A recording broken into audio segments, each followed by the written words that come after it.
considered and approved. The Honorable Member for Joshua. Thank you, Honorable Speaker.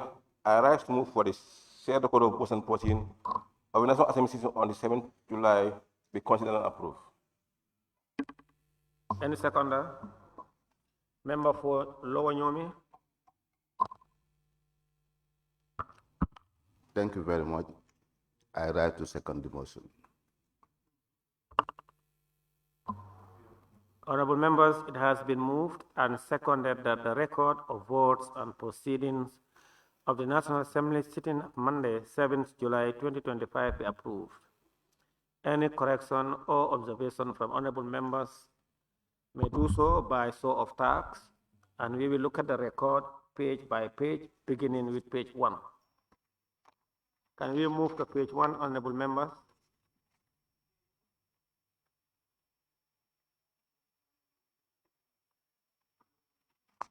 Honorable members, in the absence of anything on page 1, can we move to page 2?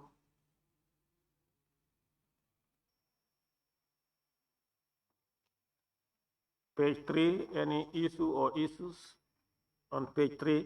The member for Woolly is? Yes, on the page 3, on the correction and approval, the third line in that paragraph, proceedings for the sitting. Or proceeding for the For the sitting of Thursday. The article D is missing. Honorable members, on item 1, correction and approval of the record of votes.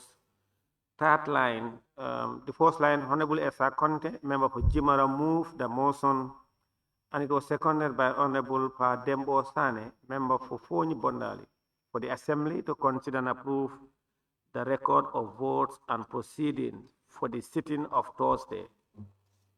The article there is missing, the D. Any order on page 3? In the absence of, can we move to page 4? Member for Brikama South on page 4. Thank you, Honorable Speaker. Honorable Speaker, under the following honorable members participated in the debate. If you go Honorable, can you speak a bit louder? Under page 4, number 19, the honorable members who participated in the debate. Lamin Sane, Brikama South. My initial is missing, J. Honorable Lamin J. Sane of Brikama. Take note, please, table office. His initials. His official name is Lamin J. Sane. Any order on page 4? Yes, the nominated member Kebalang Fofana. Honorable Speaker, on the same page, number 10, Honorable Keba Tumanding Sane. I think it should be a single U, not double. But he's here, he can confirm. Or Tumanding, I know name of a village or a person, it depends on just the sound. You need only the sound. Yes. Our messages are still not finished. We still have reserved messages with us. Thank you. So, nominated member Kebalang, thank you. Instead of it's one you. All right, thank you. Nominated member Kebalang Fofana is your good friend, huh? Thank you. Honorable members on page 5, can we move to page 5?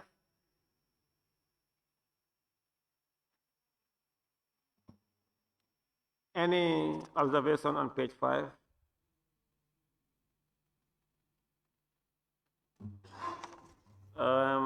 Page 6, can we move to page 6? Woolly East, member for Woolly East, you have the floor. You just look at this. Honorable Speaker, the second to last paragraph, after the vote, the second line, Bill 2024 was thereby negative. So I'm suggesting we use hereby instead of thereby. was Honorable hereby negative. Honorable members, last item, that's the last paragraph after the votes. The Constitution of the Republic of the Gambia promulgation bill 2024 was thereby negative. He want it to hereby negative. Honorable members, can you nominate member Kebalang Fofana, yes? I just want to seek the indulgence of Honorable Willie East to tell us what will be the difference between the two and the implications.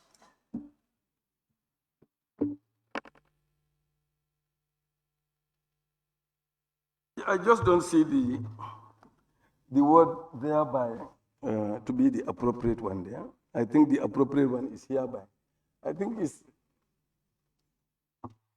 it's hereby negative. That's what the speaker said, not thereby negative. No, I know. What the speaker said was is hereby negative, and then you turn it into a past tense, but then you change the hereby to thereby. That's what happened. It should be hereby negative. That's what the speaker said, not thereby negative. Yes, Jara Central. Yes, nominate member Kebalang Fofana. Jara Central, are you following? Honorable Speaker, if you look at the language on the last paragraph, the table officer are reporting, and I'll read. They said, the Honorable Speaker, acting within the provisions of the Constitution and standing order, ruled that the Constitution of the Republic of the Gambia Promulgation Bill 2024 was thereby negative. They are not using the language of the Speaker verbatim. They are reporting. You know, thank you.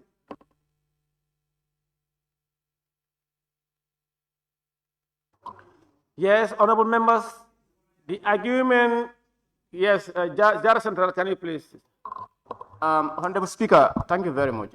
It is definitely okay as it is. Yeah.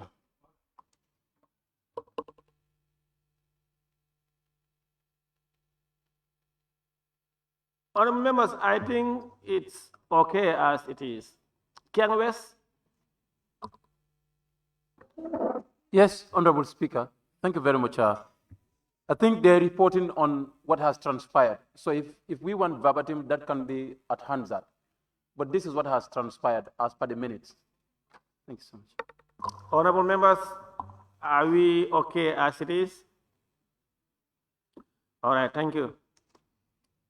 Honorable members, any other observation or suggestion on page 6?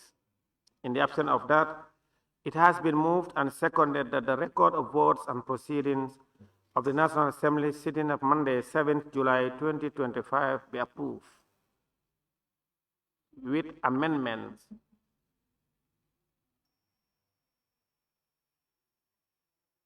Those in favor, please say aye. Those in favor, please say aye. Those not in favor, please say no. The ayes have it. Clerk, we may proceed, please.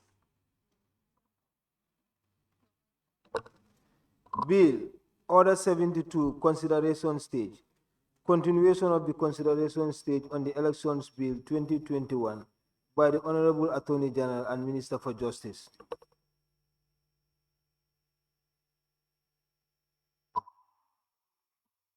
Honorable members will recall that after the second reading stage, the bill automatically stood referred to the ABC.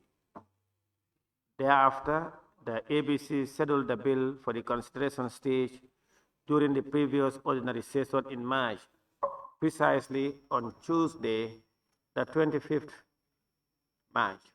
However, the Assembly could not complete the consideration stage of the election bill and stopped at clause 38 of the bill during the said sitting, and hence suspended the process to a later date.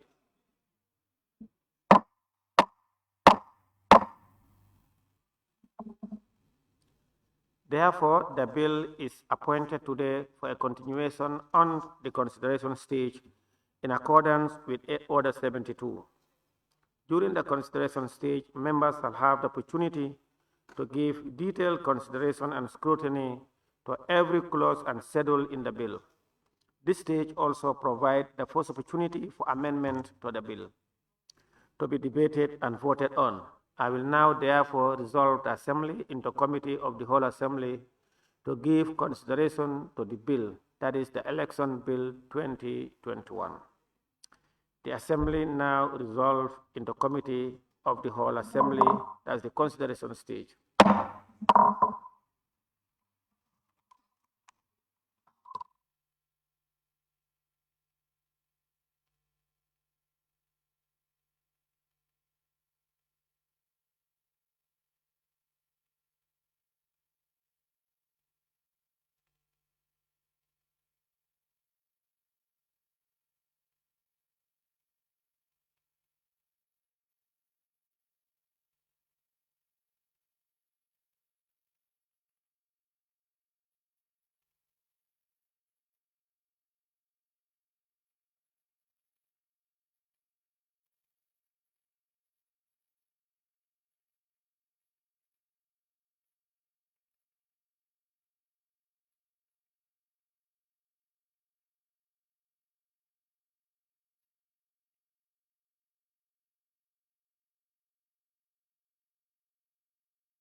Honorable members from Basse, Janyamure, Central Badibu, Lower Salum, Serekunda, Bakau. Honorable members from Lower Salum, Central Badibu.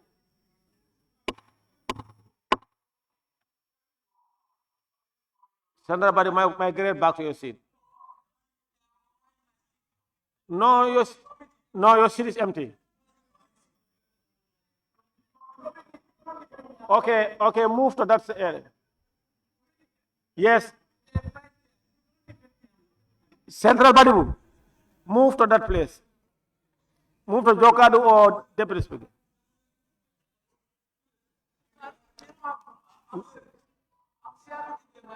No, move. Honorable, you cannot share with Lower Salem seat, please.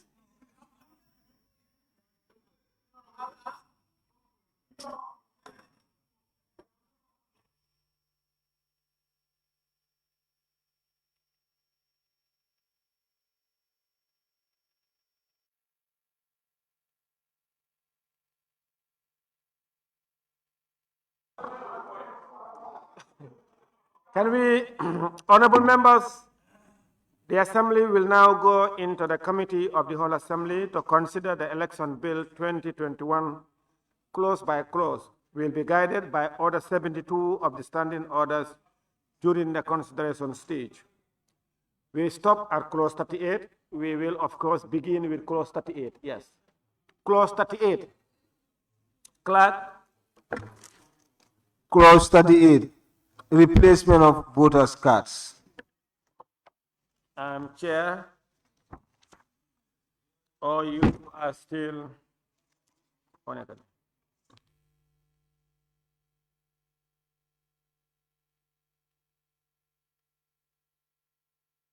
We've seen it. Yes. Clause 38 deals with the replacement of voters' cards. It provides, I don't have to read all that, but recommendation. The committee proposed that clause 38 stands part of the bill with the following amendments. 1. That the phrase of "the" be added between the words replacement and voters' card in clause 38.3a. Clause 38.3a. 3a. The phrase, yes, between replacement and voters' card should be the word "of the" is missing. Honorable members, are you following clause 38A? Yes. 38.3a. Yes. Cause to be prepared, a replacement, Of the is missing. We need to put that there. a replacement of voters' card. It's Okay. It's good. It's correct as it is. Yeah, you can put off if you want. If you want, yeah, you can. But the off must be there. You know, the voters, is here, they are referring to the individual itself. Individual itself. Yes. With or her A card. replacement of the voters' card. Yeah, you know, this vote, no. Imagine. No, Chair, can you put up your mic? Yes. Can you put up your mic? No, follow. Can you put up your mic? You know, as it is referring to this one, it says, of course, it's a singular, but it can be anybody, the voter, the individual's card. So it's better as it is than.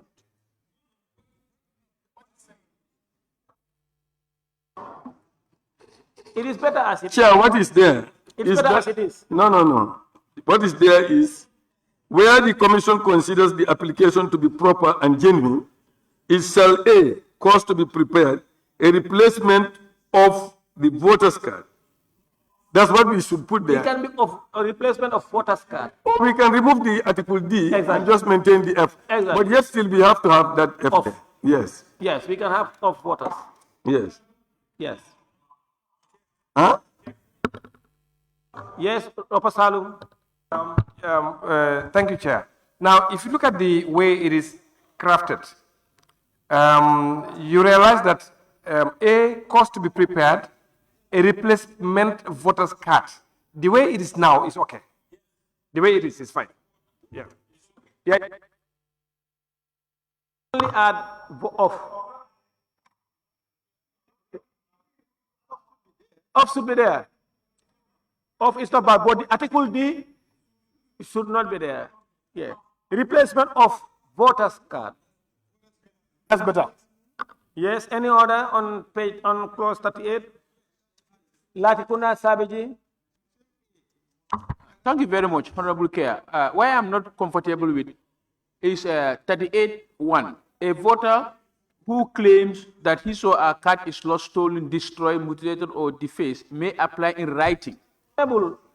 Where are you? 38, replacement of voters card. 38A. 38.1, sub 1. Okay, now let's finish with 38A, then I'll come to you. Okay, okay. AG, you say I didn't listen. Honorable Mbo raised a valid point. We are talking of replacement voters card, not replacement of a voters card. Cost to be prepared. What is to be prepared is what is being described. It's a replacement card. So there shouldn't be any off in between. It is a replacement card. This is adjectival.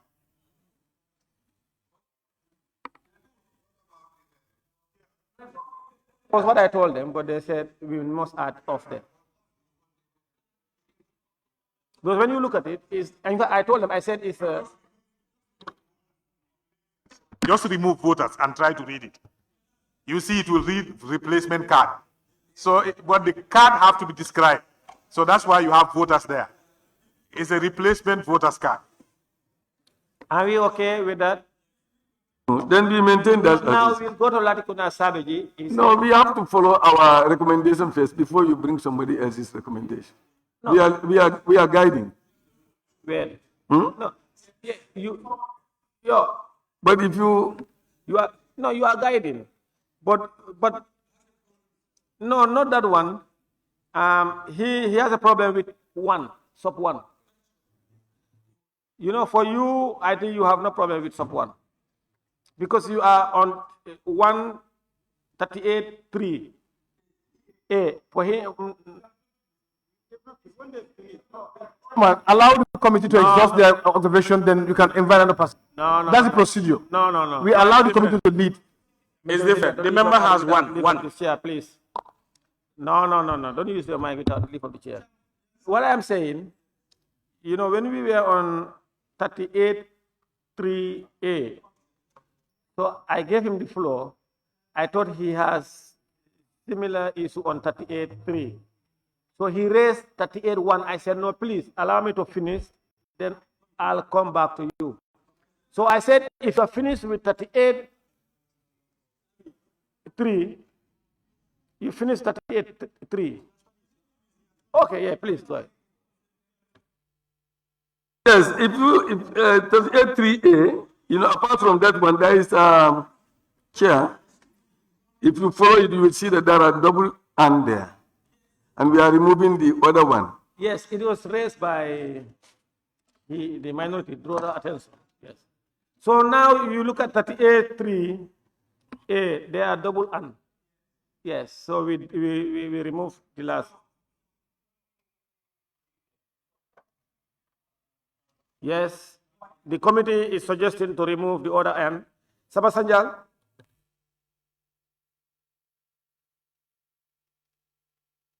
Chair. Sabasanyal, okay, Central Badibu. I just want to make an appeal to the whole House. During ABC, we agreed that we are going to work on this thing and finish it. Now the committee has done a thorough work on it. We allow the committee to come with their observation. If anybody have contrary suggestion to that, then we will work on that. We give ourselves time to work to finish this business today, please. No, this suggestion is coming from the committee themselves. They propose to delete one of the ands, but Sabasanjal has a contrary view. Please use your mic. Yes, I just need the committee to clarify what would happen to that comma if you remove the and.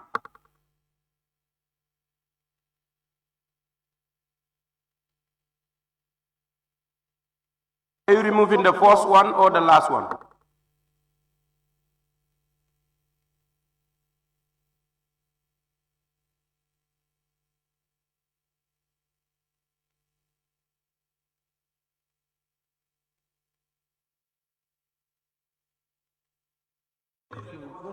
Yes.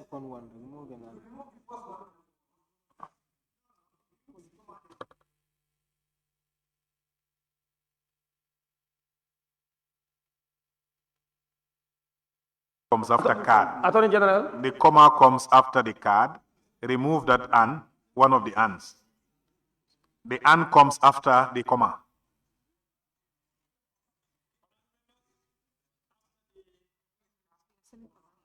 You use semicolon. The drafters are saying they use semicolon, whatever. Wow, but it immediately after card, that's where the punctuation should be. And then you remove one of the "ands." The two "ands" is a repetition. All right, honorable members, can we move to the next? Now you remove the last "and." Honorable Speaker. After the... No, before you move, I'm suggesting that we put a colon than that comma. We remove the comma and put a colon. Semicolon. Yes. After the card, colon or semicolon, then you delete one of the "and." Semicolon. That's what the drafter said. Whether colon or semicolon, all is applicable. Colon or semicolon. Yes, Oposalu. Chair. These are only two items. No, these are only two items, not more than three. So if it is two, and then you put the last one. If it is like three, then you put semicolon until the last one, then you put "and." But this is only two. So when you put two, you just put "and," then that's it. Kaba. You said no, Kaba doesn't agree. Honorable Chair. Chairman, can we listen to yes, I am maintain. Opasalu, let's not be calling our aides names on the mic. Nomination member Kebalang Fofana. Honorable Chair, the other time I made this appeal here and I'll do it again. You see, when it comes to these grammatical issues, you are not editing newspapers here. Let's leave that to the legal drafters. The committee should definitely focus on the substance. Are you together? This comma, semi-comma, colon, whatnot, that is for the work for the legal drafters. We are not editing newspapers. No, Thank you. No, Honorable Speaker. I don't know what, honorable members, please, honorable members, let's just, the member for Central Padebu made an appeal here. So I want us, no. If you have a contrary view to nominate a member, raise your tag. I don't want people just to be using the mic and speaking. I'll come to you. Now, what we're saying, the nominated member Kebalang, this about law is because sometimes these colons, semicolons, also they make maybe some difference. No, they're important in, I think, yes. We'll come Chairman. to Sabasanya, I'll come to you. Yes. Thank you. Honorable Speaker, I want to differ from the submission of the nominated member Kebalang Fofan. This is a law we are making. The drafters, they cannot make the law. It is us who are making the law. We can consult them to help us and guide us. That is why they are here. But to say that we cannot put in a comma or a colon or whatsoever, we have to leave it with the drafters. No, I'm not in agreement because we have to approve this line by line. Anything that is not approved is not a law here.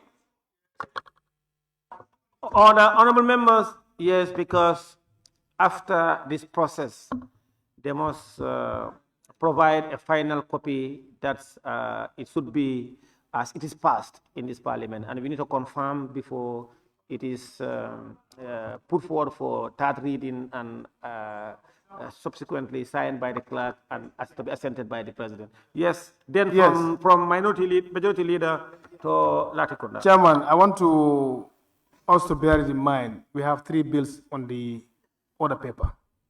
The way and manner we are going, I'm afraid we want to make progress.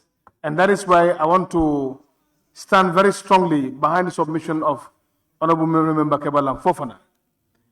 Yes, we are the lawmakers, but let's look at some of these more substantive details. But issue of punctuation, comma, full stops, when the law is ready, they are the one that would make a first copy. That don't say it's wrong. That doesn't mean that we're not making the law. They are here to listen to the mindset of the lawmakers. And when they are tidying up the copies, they wouldn't really shy away from that. They would do exactly just that. So please, let's make progress. Order, please. Let's make progress, Order. by allowing the committee to lead. Once the committee exhausted their observation, any other member, if you have any other submission to make, you can please do it. With this trend, we are likely not finishing this bill today. Thank you. Latikunda, not on this. Thank you very much, Honorable Honorable Chair. members, order, please. I'm just sub 1, where you mentioned, they mentioned may apply in writing. I'm very sensitive toward writing dealing with our voter population. Not most of our voter population cannot write. I think what is required here is for them to prove that their voter's card has been stolen, and this can be by way of police report. But if you want every voter, eligible voters to write application in writing, I don't think that's fair. Chairman. I think only a proof that your voter card is lost by way of police report attached to either the mutilated one or the police report taken to the IEC returning officer. Chairman, I think we have to progress it here. Majority Leader, please don't do that. Point of order, Honorable Speaker. Point of order from lower Yes, order 72-4. Any proposed amendment, notice of which has not been given, shall be handed to the clerk in writing. Members cannot propose an amendment whilst there was no written writing to that is handed over to you and your. I think the member of Central Badibu and the majority. Let's continue with the committee. Make statement. You don't make statement. No, I want to defend my. No, don't make statement. Order sustained. Yes, honorable members, please take note. Yes, Jara Central. Thank you very much, Honorable Chair. Yes, the right honorable member for Lower Salum is correct. But when the ABC met last week, last week, it was Honorable Speaker who chaired that meeting. Honorable, no, in respect to his order, I've ruled on that. Yes. Don't go to that order again. Oh, okay. Okay. It was an agreement with the ABC together with the chair, who is the Honorable Speaker, that yes, we can write, we can propose amendments and forward them, but it will take backward, forward, so the work will not be as fast-tracked as that. No. Next. Chair, we go to 38-4, sub 4, and we forgo our. Say? We go to 38-4. Members 38-4. 38-4. The last line where you have to its relevant, we remove that phrase, and we put a full stop after card. We just stop at card. Honorable members, the committee is proposing on 38-4. If you are following, let me read. At the time when it prepares a replacement voter's card, the commission shall attach the mutilated or defaced card to its relevant. So he wants us to stop at defaced card and delete to its relevant. Attorney General.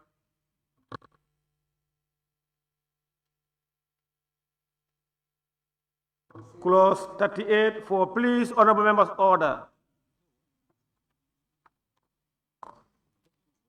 38-4.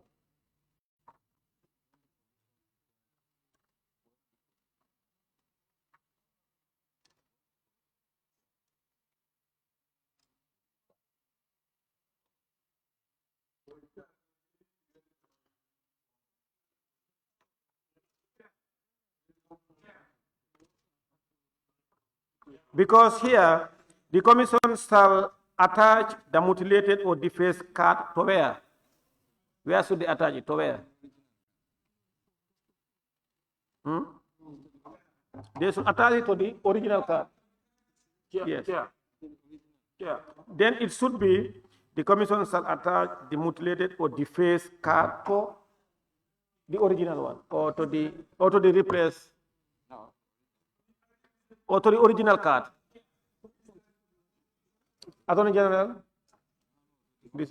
Yes, Central Badibu.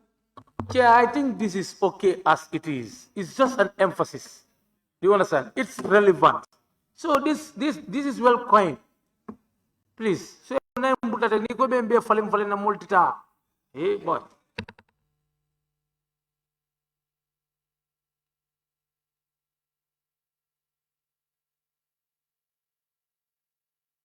Now to bleed to its relevant.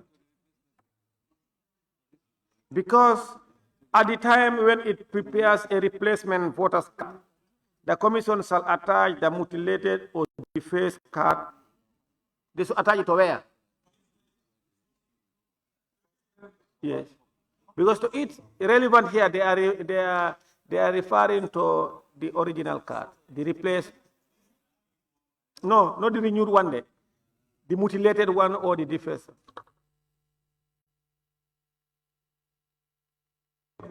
Form or a form. I'm not, it's relevant. They want to refer, yes, lower salum, upper salum. Chair, I think the way it is not good. Now, when you say at the time when it prepares a replacement voters card, the commission shall attach the mutilated or defaced card to the prescribed form. That's it. To the prescribed form, and that's it. Because you feel a form. Why not we just say to its relevant form? That's to the relevant form. No, the prescribed form. Okay, now Attorney General is coming. Okay. I'm looking at, they did not complete the sentence. It's replication of the Elections Act, clause 38(4), and that one reads as follows. At the time when it prepares a replacement voters card, the commission shall note the fact and the number of the new card in the relevant register of voters opposite to the name of the voter and on the relevant counterfoils, and shall attach the mutilated or defaced card to its relevant counterfoil. So they didn't complete the sentence. That's why it's making it difficult for us to So understand. that means before even this card, there's the clause they are trying to replicate is this. They are trying to rewrite it, but I think this old clause is... They are trying to edit it and summarize it. So I know they are making reference to a clause 38(4) of the old act. So we'll take note and the drafters will just... I don't know. I think they're trying to edit it and then they didn't do a good job of it. Oh, sorry. Upper Salum, then to you. Yes, I think what the AG is saying makes a lot of sense, but we need to be also very careful whether the IAC will be using a counterfoil form or not. And that's the reason why I'm saying, because if you go to most places, they just print the form and give you fill and submit. And that's the reason why I said it's better you do it on the prescribed form, because when you fill the form, you attach the defaced card or the mutilated card on that form and you clip it. So for me, you just leave it on the prescribed form and then that's it. Because if they don't use a counterfoil, then it doesn't make sense. And most places now, they don't use counterfoil. You just apply, you sign it, then you give the form. So it's better you just indicate on the prescribed form where you attach the defaced card, and then that's it, Stephanie. Yeah.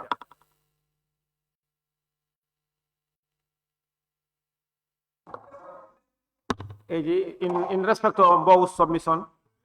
Yes. Or the chair, Attorney General is taking the floor.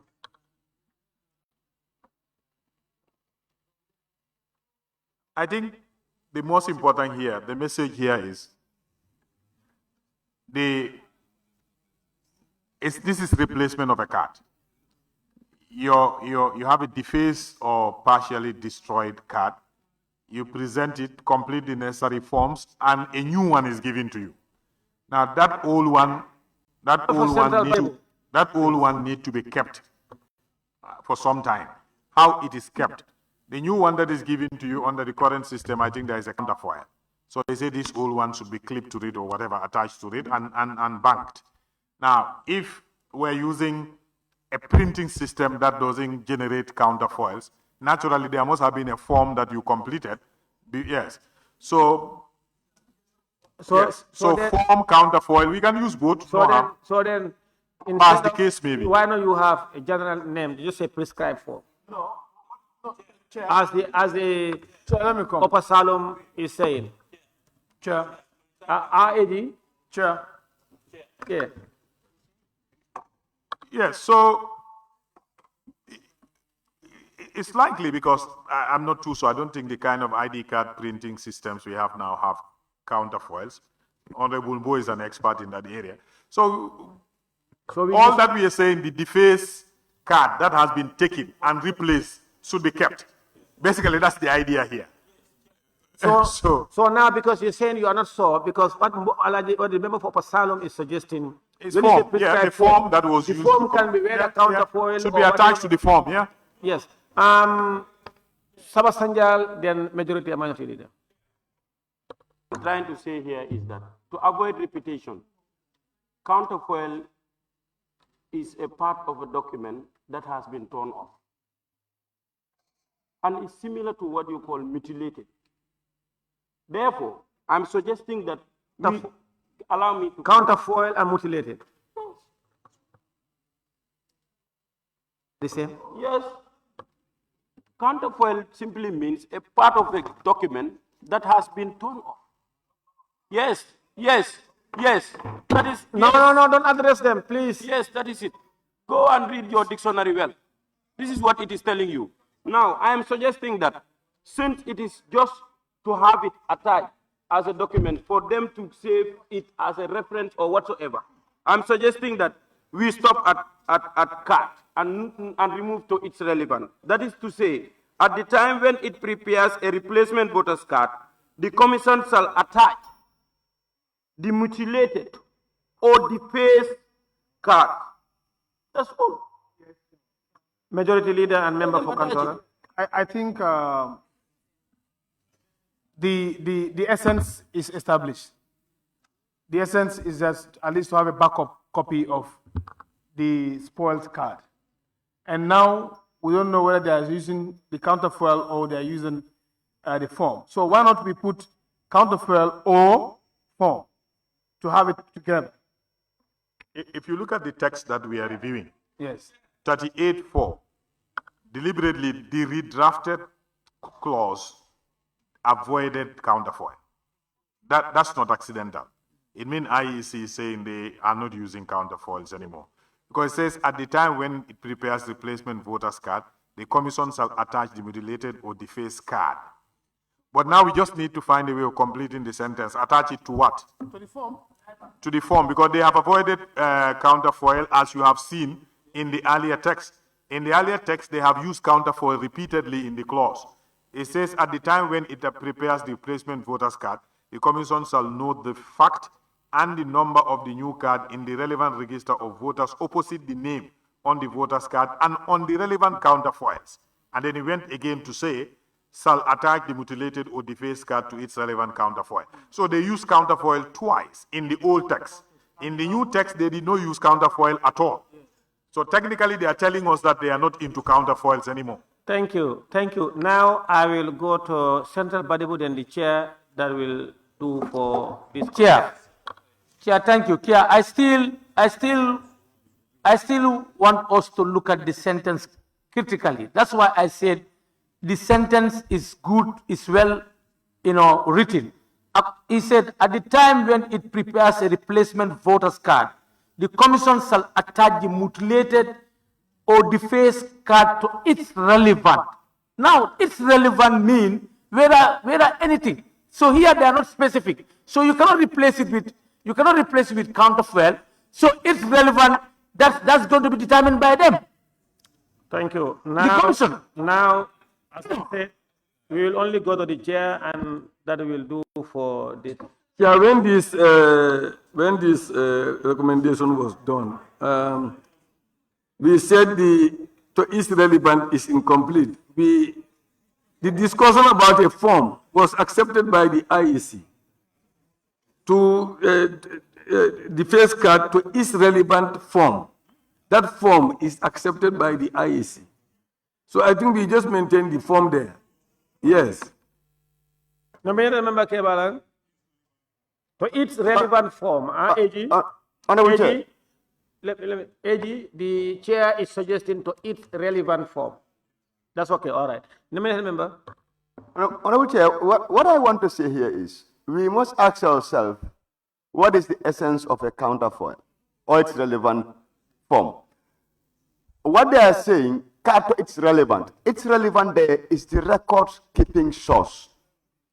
What they have. If they were using a counterfoil, the counterfoil normally is what remains after detaching. The main one to keep the relevant information. Are you together? So what I'm trying to say here is, whether the IEC is using a counterfoil or they are using any other forms of record keeping, they must have a standard way of ensuring that after the voter's card is issued, they will be retaining some information. And that is where they are referring to here. So we say it's... So now the issue here is, do we leave it open? Do we leave it open? No, what they are saying to its relevant form. Yes. It can be either a counterfoil or... So now the question is, do we leave it open or do we ensure that we try to know what they are using and we insert that there? They said we just say its relevant form. Yeah, but that is vague. Yeah. So we use its relevant form. Honorable members, do we agree? All right. It is any order on 38? Where is Letter Kunda Savage raised some?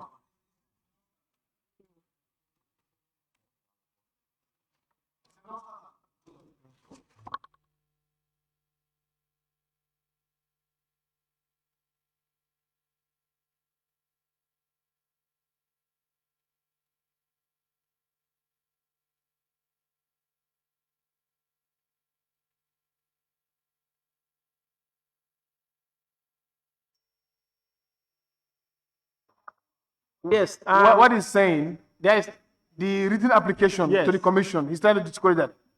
We must be based on records. You have to write. Even ID card, you have to apply. So I think it's a progressive law.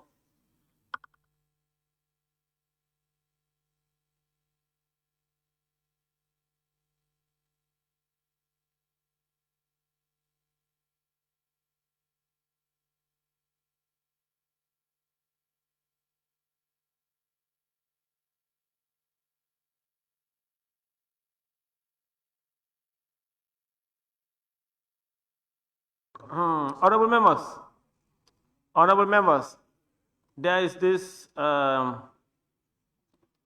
suggestion or reminding us to look at 38.1 in respect to the decision we make or we are about to make on 38.3a.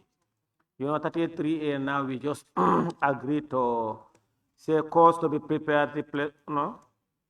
38.4, you know, we are introducing form there. It's relevant form. But when you look at 38.1, the IEC is not in any way telling us that they are going to introduce form or not. The application can be in writing without using a form. You can just write to the returning officer or whatever, the regional electoral officer you want to replace. You can just write a handwriting and sign. And that may not be necessarily going in there to pick a form, fill the form, indicate that your voter's card is lost or mutilated or defaced. Maybe you can just put it in writing. You write to the returning officer or the chief electoral officer or the regional electoral officer that you write and apply for replacement of voter's card, not necessarily a form. So in the event that we are introducing now, in the event that when that is done and you have applied, they accepted it, and now you are telling us your that defaced or replaced card should be attached to a form. Yes. Let me come. No. Let me come. Majority leader is abusing his power of being. So, Honorable Speaker, let's read this together. The first one talks about application to the Commission for replacement of voters' card. That is your intent here, that you're writing to relevant authority for them to facilitate a replacement in clause 38.1. Are we together? So the first one is your intent to replace your voter's card. You are writing to relevant authority, asking them to facilitate for them to help you get a voter's card. The second one is actually when you are now giving them the mutilated or defaced card where it should be kept now. That is why we said if they're not using,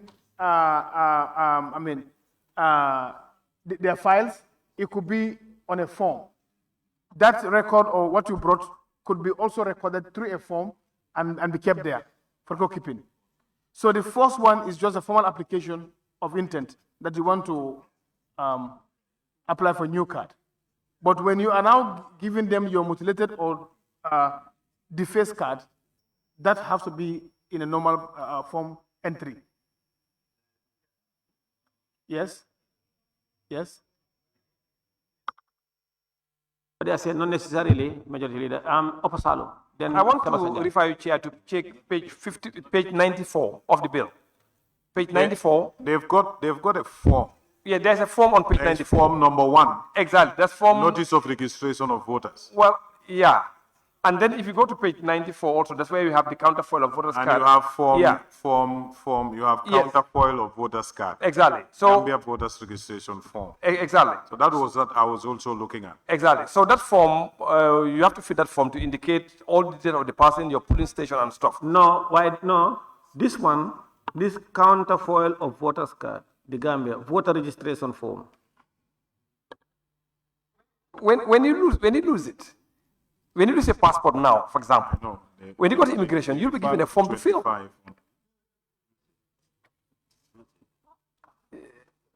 Yes.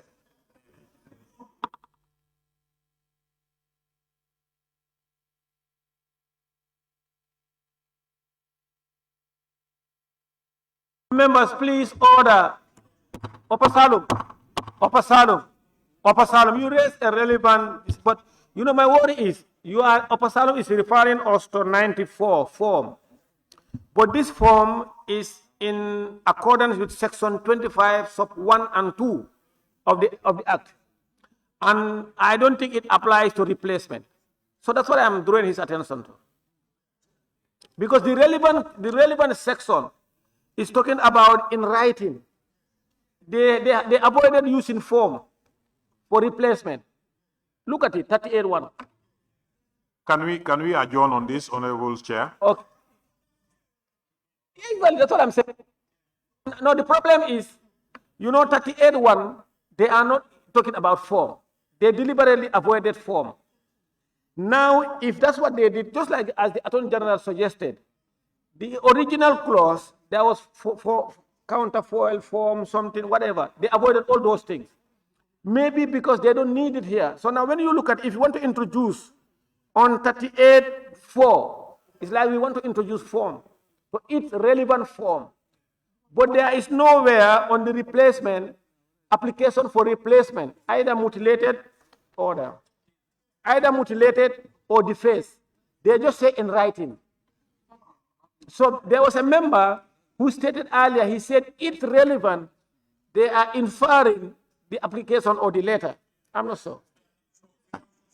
Chair. Now, read the whole process. Have you given me the floor? Read the whole process from 1 to 4. All right. Don't give me isolation. All right. Talinding want us to read. We will read. But the Attorney General's suggestion is we suspend this clause because IEC will join us later. There is no problem. There's no problem with this clause. There's no problem. Read the process. Let me explain. Allow me to explain. Now, 1 is telling us if somebody wants to replace the card because of it is mutilated or defaced, you write to the IEC. If you write, you go to the IEC. Upon arrival, IEC already have this replacement voters card. They have it there. The form is there. Now, upon receiving your application, if they deem it proper, now they will take your application and remove this form and now fill this form for you. With this form, that is why I say, where the Commission considers the application to be proper and genuine, it shall cause to be prepared a replacement voters card. So the form is already with the IEC. You write to apply. Now the IEC will take the form and fill it. Now, honorable members, Honorable members. 1 to 4 is all the process. Now, honorable members, we know that on 4, it referring to IEC, where, of course, they're going to keep it either in a file or in a cupboard or suitcase or briefcase or whatever. Maybe it's relevant file or it's relevant. But the Attorney General is suggesting we are all arguing, let's leave it, the IEC will join us later. Yes. Nyanija. Honorable Chair, thank you very much. I think we need to move on, and we don't need to refer this. As how it is perfectly drafted. Honestly, if you know how replacement is done at IEC, there is nothing like this cage form and whatever. You go there, they just give you the form, they replace your card, they have a database. This is perfectly perfect. Let us not be labored on this thing. I bet none of you here have never gone there for replacement. If you go there, it's very simple. This is not even applicable. Order, honorable members, the member for Nyanija is saying the process of replacing either mutilated loss or defaced card does not involve form applications. But also, there is no law that will bar them from introducing form in the future. What we are saying to its relevant either file or its relevant file, that's okay. Then in the event that after a few years, if they choose to introduce also form for that, they will still, the law would have still been relevant. Okay, now the Attorney General suggestion will go by that. Sabasanjal. I think the phrase "it's relevant" is. I believe that the phrase "it's relevant" there is incomplete. It's incomplete. Now, to make it complete, we add the word "file." Full stop. At the time when it prepares a replacement voter's card, okay, the commission shall attach the mutilated or defaced card to its relevant file. Okay, let's suspend this. They are on their way coming. Next, let's go to 39.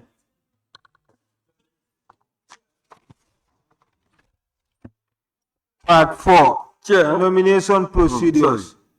Clause 39, nomination of candidates. Clause 39, nomination procedures. Part 4, nomination procedures. Clause 39, nomination of candidates. Yes, Chair. Before we go to 39, we have a suggestion. On where on? Yes, On 38. we are thinking of creating a on 38. A clause after 38. Yeah, I'm asking you still on 38. Yes, 38A. Yeah, let's leave it until 38A. Huh? No, we're talking about. It's different from that. What is discussed. Hello, Chair. Order. You want to introduce a new clause? Yes. That will be a new 39. clause 38A, which will deal with debts. Huh? Which will deal with debts. You have those who have died, and No, I mean you have 38A. After 38, we want to create 38A. No. This is a clause. That one is a sub clause. Should be 39 and then the other. Or we can make it 39 and then move. Others change. Yeah, that's the only way. But I think the drafters, they feel that it's going to. That's the only way we can.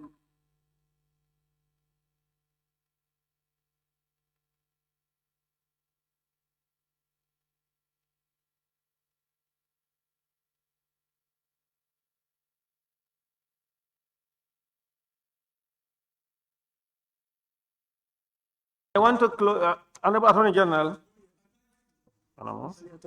Where is that?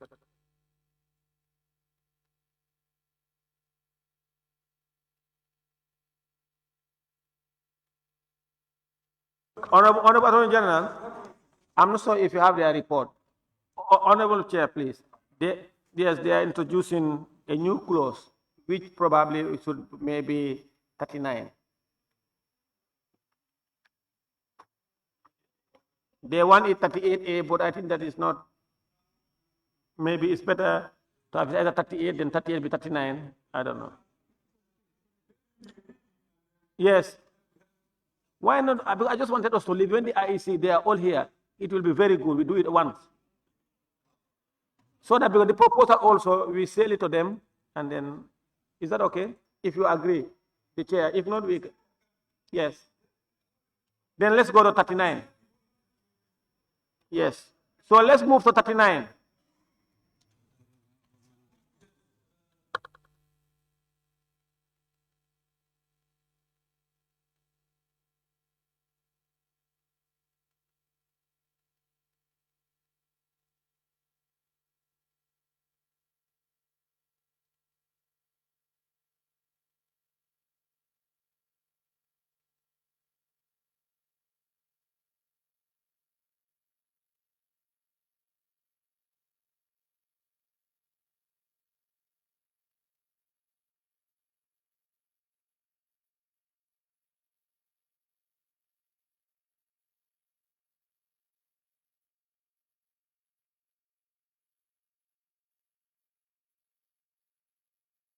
Clerk, 39. Nominations. Honorable Chair Moson. Chair Moson. Okay. Let me put the question first. It is proposed that clause 39, nomination, stands part of the bill. Nomination of candidate. It is proposed that clause 39, nomination of candidate, stands part of the bill as it is. Those in favor, please say aye. Those not in favor, please say no. The ayes have it. Clerk? Yes, there's a motion from member for Kiang West. Honorable Speaker, thank you very much. Honorable Speaker, earlier on the 25th of March 2025, I've sent a notice to your office to grant me leave to rescind the decision in accordance with Order 29.3 of the Standing Orders. Honorable Speaker, in accordance with Order 29.3 of the Standing Orders, I wrote to your office to grant me leave to move a motion to rescind the decision of the Committee of the Whole House on the recent decision of the deleted. Yes, point of order. No, wait, please, honorable members, he's referring me to, allow me to, let me hear him, then please go ahead, sir. Honorable Speaker, as I was reading, in accordance with Order 29.3 of the Standing Orders, I write to your office to grant me leave to move a motion to rescind the decision of the Committee of the Whole House on its recent decision to delete clause 14 of the Elections Bill 2021. I believe that this provision is crucial for fostering stability within our political landscape and demonstrating to our citizens that, despite our political differences, we are committed to serving the public.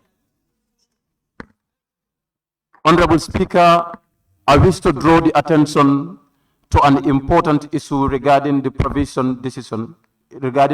decision made by the Committee of the Whole House. It is necessary to formally reconsider this decision as per our rules of procedures, which guides me to move a motion to rescind decision in accordance with Orders 29.3 of the Standing Orders.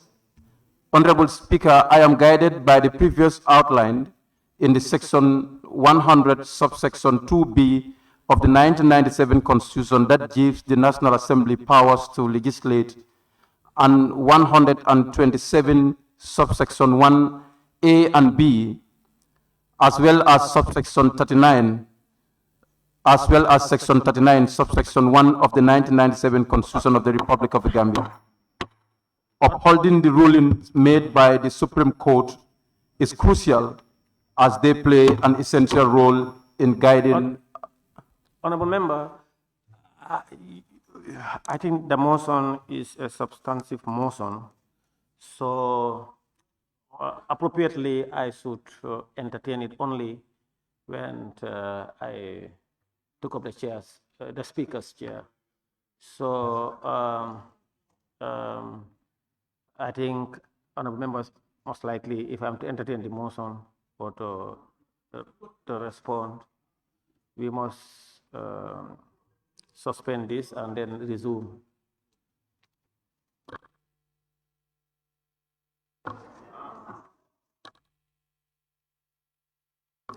Honorable members, on that note, I have to suspend the consideration stage for the assembly to resume business, and we will entertain his motion.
Honorable members, the House now resumes.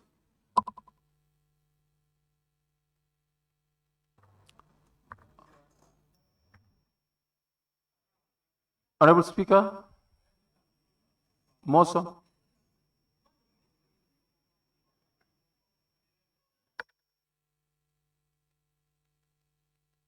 Yes. Yes. It's a motion, honorable members. There is a motion from the member for Kiang West. Honorable member. Honorable Speaker, earlier on the 25th of March 2025, I've sent a notice to your humble office to grant me leave to rescind the decision of the Committee of the Whole House in accordance with Section 29(3) of the Standing Orders.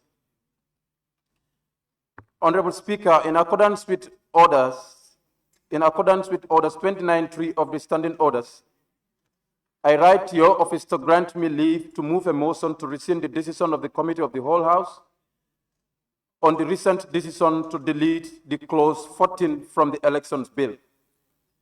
I believe that this provision is crucial for fostering stability within our political landscape and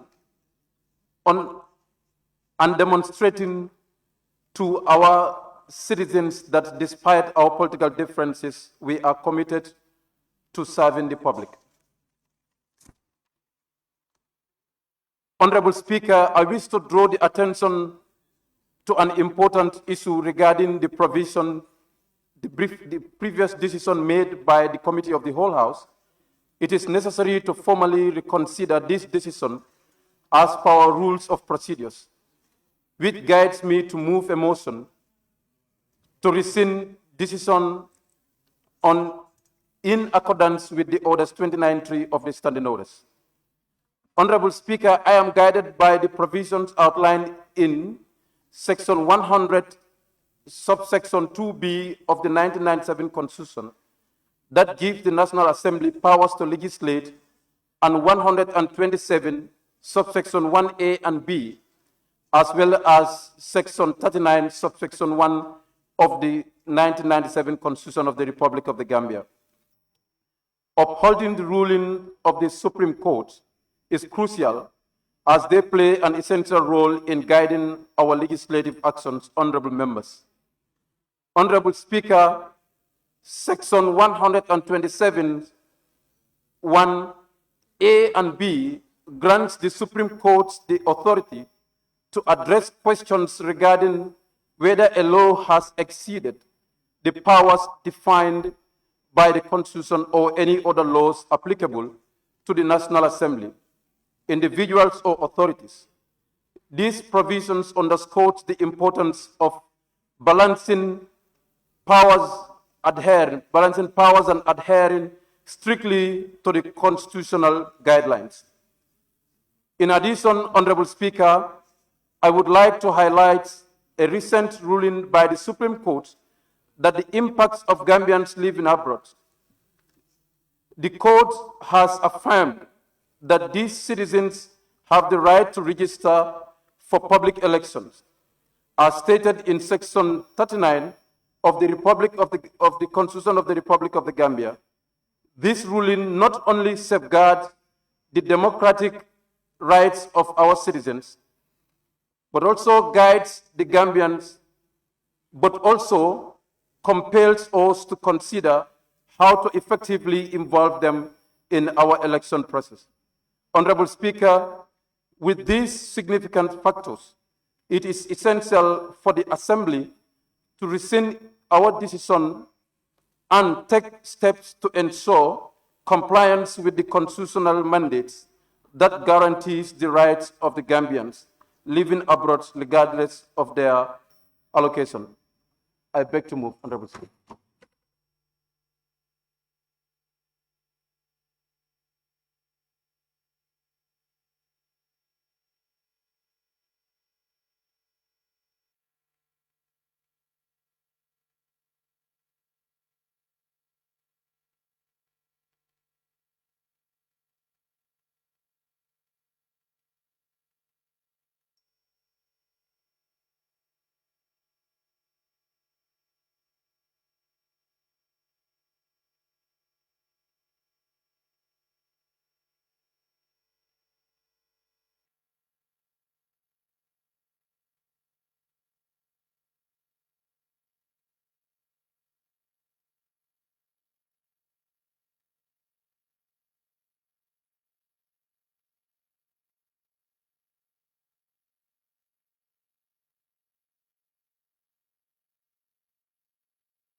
Honorable Speaker. Honorable, Yes.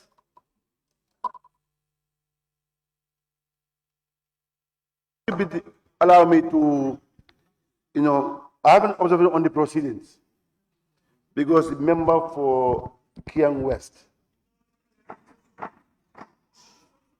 that raised a motion. There is a motion that the speaker need to. And again, what's on now, Suleiman? And again, the motion that the member for Wole, a member for Kiang West rose a motion to allow to rescind our decision. But then, in this case, if you take orders 52 of the standing orders, that is a substantive motion that has to be debated. Honorable Speaker. And Honorable Speaker.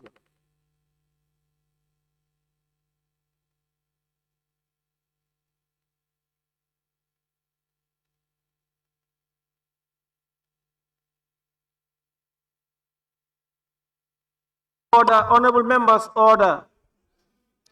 Honorable members, order.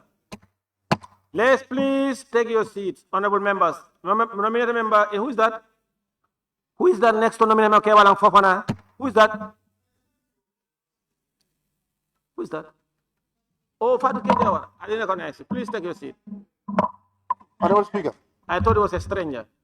Honorable members, the notice, the motion from the member for Kiang West is on 29(3), and it reads, it shall be out of order to attempt to reconsider any specific question upon which the Assembly has taken a decision during the current session, except upon a motion to rescind that decision for which notice must be given.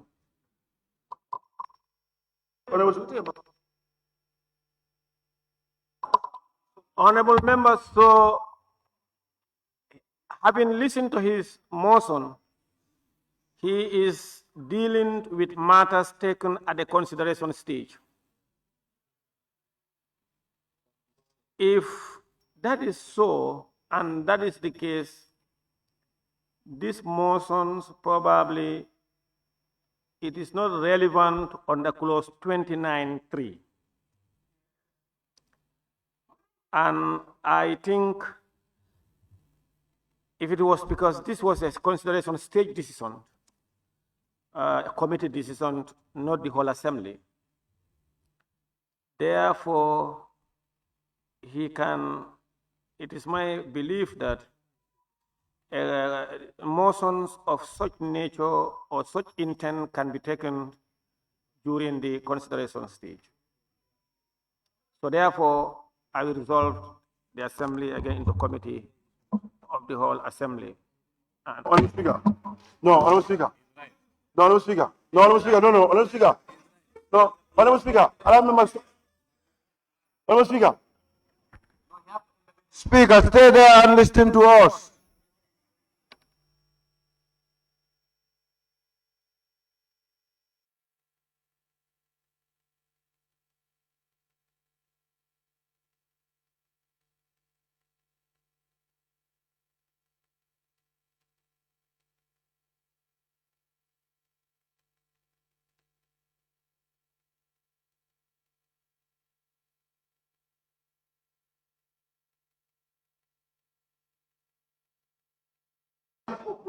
Honorable Chair. Honorable Chair.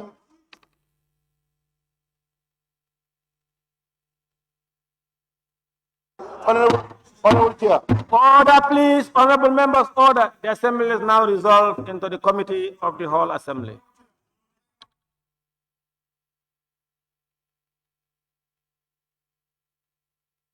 Now we will go back to the member for Kiang West. Yes, Majority Leader, member for Kantora. Okay. Honorable Speaker, thank you very much. 29 subclause 3. let's read it in tandem. It shall be out of order to attempt to rescind or to reconsider any specific question upon which the Assembly has taken decision during the current session. Are we in that? Thank you very much. Wait. During its current session, except upon a motion of to rescind that decision for which motion was given. It means that this your motion could have been relevant where we have taken, no, please, listen, where we have taken decision. Your motion could have been relevant when Assembly has taken decision, and then if you want us to change that decision in that current session, you can come with this motion, we'll listen to it. No. It's very simple. Honorable Chair, let's listen to this very well. It says, it shall be out of order to attempt to reconsider any specific question upon which the Assembly has taken a decision during the current session, except a motion to rescind the decision of which notice must be given. It means in any session, please, I reserve the right to listen. Please don't say no. Don't say no. Order, honorable members. Majority Leader, please address me. Don't address Thank them. you. Members, please hear him. What this clause is trying to address, meaning, for instance, this session, if you have taken any decision during the course of this session, it cannot be overturned except a motion to rescind the decision. But that decision has been taken in last session. You cannot come again to rescind the decision in another session again. It could be relevant. Honorable members, order. Honorable members, order. When you read this section, this clause, please, honorable members, I'm not going to entertain much contribution from members. Order, honorable members, order. No, Majority Leader, please. Order, please, honorable members, order. I will not entertain further argument on this. It says, order. Listen to me. Minority Leader and member for Brikama North, member for Busumbala, please, two of you go back to your seats. No. Consult outside, not in the chambers. Minority Leader, take your seat. Busumbala, the member for Busumbala, go back to your seat, please. Busumbala, go back to your seat. Order. Majority Leader, don't do that. Don't do that, please. Order, honorable members. Honorable members, let me read. It says, it shall be out of order to attempt to reconsider any specific question upon which the Assembly has taken a decision during the current session, except upon a motion to rescind that decision for which notice must be given. Order. Honorable members, please listen. It says of which the Assembly is not referring to committee. It says the Assembly. That is why I said this clause wasn't relevant for the Assembly. Now what we are going to do is for the consideration stage. Consideration stage does not apply to 29(3). So now, order. Now, during consideration stage, it is a settled practice and norms within Parliament and this Parliament that once one decision is made, people have been moving motion to rescind those decisions.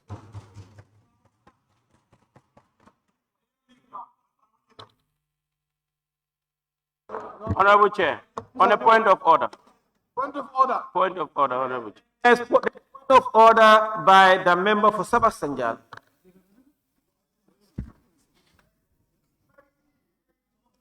Thank you very much, Honorable Speaker. Okay. Thank you. Thank you very much, Honorable Speaker. I'm rising on Order 52, subsection 4. And I will also request, before I read, Honorable Speaker, that under that subsection... You said 52 what? 4, yes, read it. Before reading, Honorable Speaker, if you may allow me, with your permission. No, you're on point of order. Read your, Yes. tell us your authority. Don't make any statement. There is no disclaimer. Just give me a chance No. to explain. No. Read your point of order first. Honorable Speaker, under point of order 52.4, it says, subject to the decision made under Standing Order 57. That was where I wanted to refer you. Standing Order 57, Speaker's duties as to motions and amendments. All notice received by the table office shall be printed the next day in their original terms and stand referred to the Assembly Business Committee for scheduling or return to the Vice President, Minister, Committee Chairperson, or member submitting it as inadmissible. Since the motion read before us by the Honorable Member for Kiang West was a notice that was given to you and addressed to you, Honorable Speaker, the standing order is telling us that the ABC, first before ABC, the table office should have had this printed and table it before the Assembly Business Committee. And I don't think, I want to be clear if that procedure was followed or not. Thank you.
Honorable members, honorable members,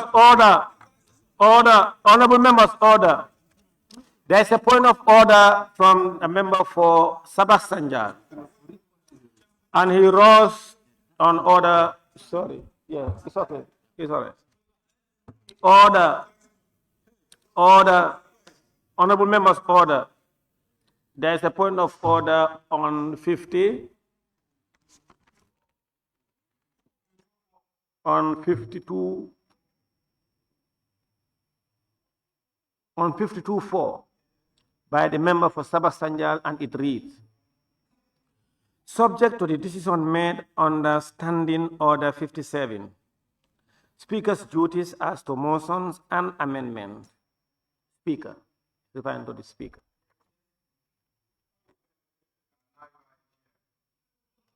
Order down there, please. Exactly, that's what I meant. You know what exactly.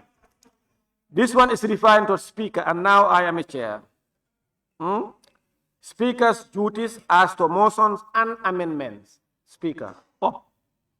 All notices received by the table office shall be printed the next day in their original terms and stand referred to the Assembly Business Committee for scheduling or return to the Vice President, Minister, Committee Chairperson, or member submitting it as inadmissible.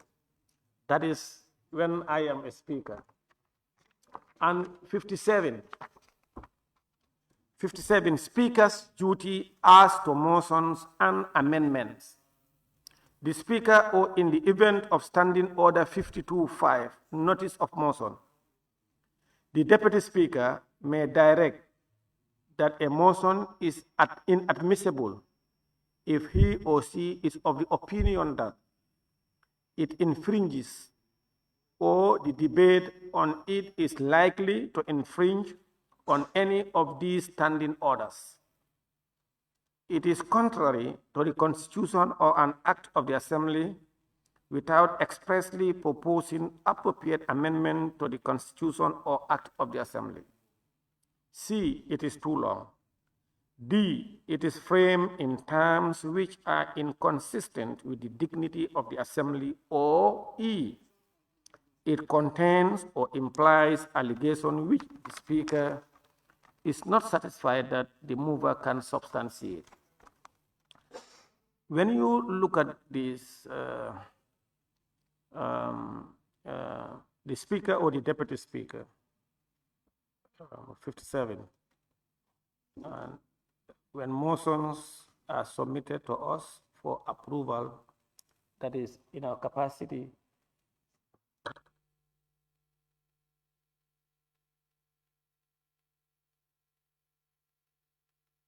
yes, because I was consulting my aides, because my understanding is in our offices, when they bring a file and there are motions, we look at it, and if the motion is not in line, in accordance to these provisions of the Constitution, we should deny those motions. That's what 57 is referring. So therefore, the point of order is not relevant in this instance.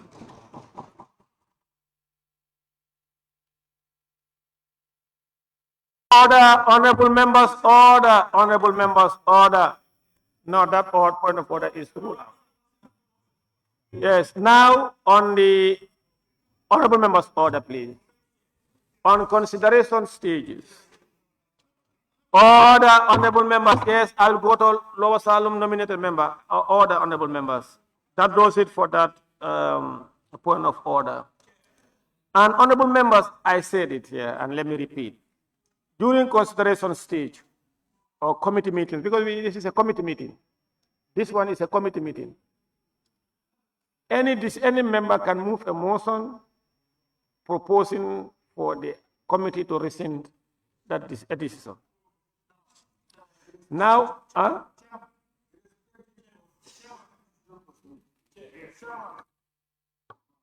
Irrespective of when the decision was made, whether it's made in this session or in the old session, the past session. Order, honorable members. Order, honorable members, order. Member for Member for Woolly East, I'll come to you, Majority Leader. After Lower Salem and Kebalang, then I'll come to you. Point of order, Honorable Speaker. Order, honorable members. Honorable Speaker, point of order. There is point of order. I will come to you after the point of order. Honorable Speaker, I am rising on point of order 29.3. And I read, Honorable Speaker, it shall be out of order to attempt to resume any specific question upon which the Assembly has taken a decision. Honorable member. Yes. During... Honorable member, please. I made a ruling on this now. Made a ruling on this? Yes, please. Okay. I wanted to help you to make a better ruling.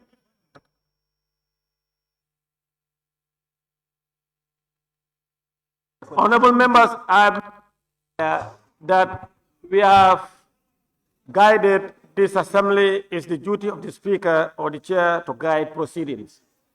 And I made it clear that 29.3 is not relevant, but in any way it does not ban members from moving motions in respect of rescinding decisions that we made earlier. Yes? I said, let me complete on that one. You said on current No, I'm saying during this consideration stage, if the committee makes a decision in the last session, you can get up straight away and say, I move that we rescind our decision. But if it passed that past session, now we are in a new session and you want to rescind the decision in the old session, you need to write a notice to the speaker, and that process will take place where it will go through the ABC, and then ABC will allocate a day for the discussion of that. Honorable Speaker, there is a ruling. Let me remind you. Under which order? Let me remind you. Under which order? In the anti-corruption bill. Under which order?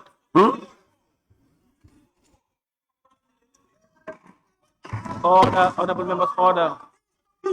Majority leader, order. Majority leader and minority leader, please control your camp. When we are dealing with the anti-corruption. Okay. Now, honorable members, honorable members, please, ordinarily, consideration stage would have ended the same session. And then you probably take a decision, please. Ordinarily, consideration stage would have ended in the same session. And then take a decision for the third reading and pass the bill. Or you conclude the consideration stage in the same session, but because of time, you are able to go to third reading. It can happen. Now, order, honorable members. No, don't help me. Let me finish first. I'll give people the opportunity.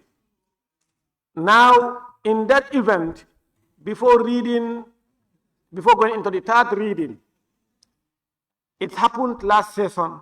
You concluded the committee stages, and now that current session you could not read it for the third time. Now you schedule it for the following session, and during the period you intend for the assembly to rescind its decision, because the assembly to rescind its decision, and then you will write a notice officially. Very good.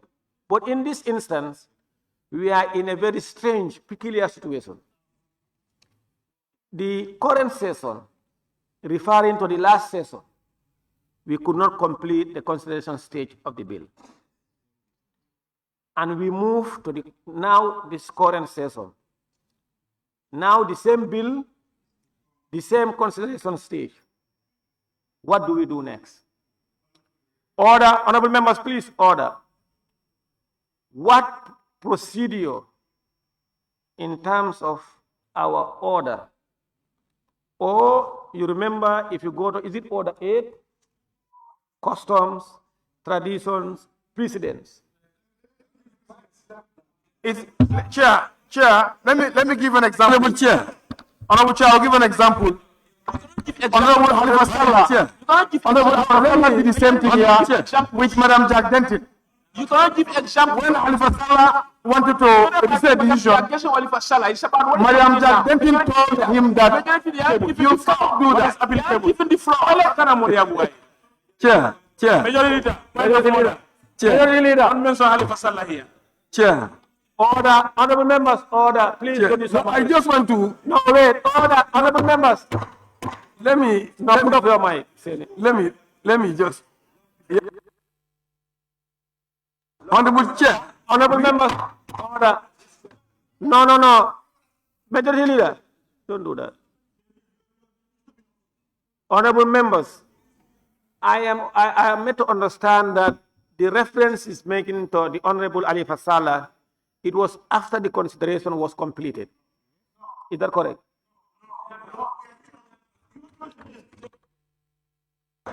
Chair, can you listen? Now, let me comment. I'll give all of you. Let me just finish this. No, don't do that. Papa Sanjay. No, you raise your tag. No, I mean, you raise your tag, point of order, and I allowed you. You just raise your tag. And I said, after you, I'll go to them. Now, what I'm saying, in this instant, the consideration stage is still Point of order, Chair. Consideration stage. Since we have done the decision with that, of course, we should continue with the consideration stage. But before we get to the third stage, he should write his notice to you, and then he will go to the ABC and we allocate a day for it. That's how it should go. That's the precedence that is created here. Because honorable minority leader, there is a point of order. in the anti-corruption order.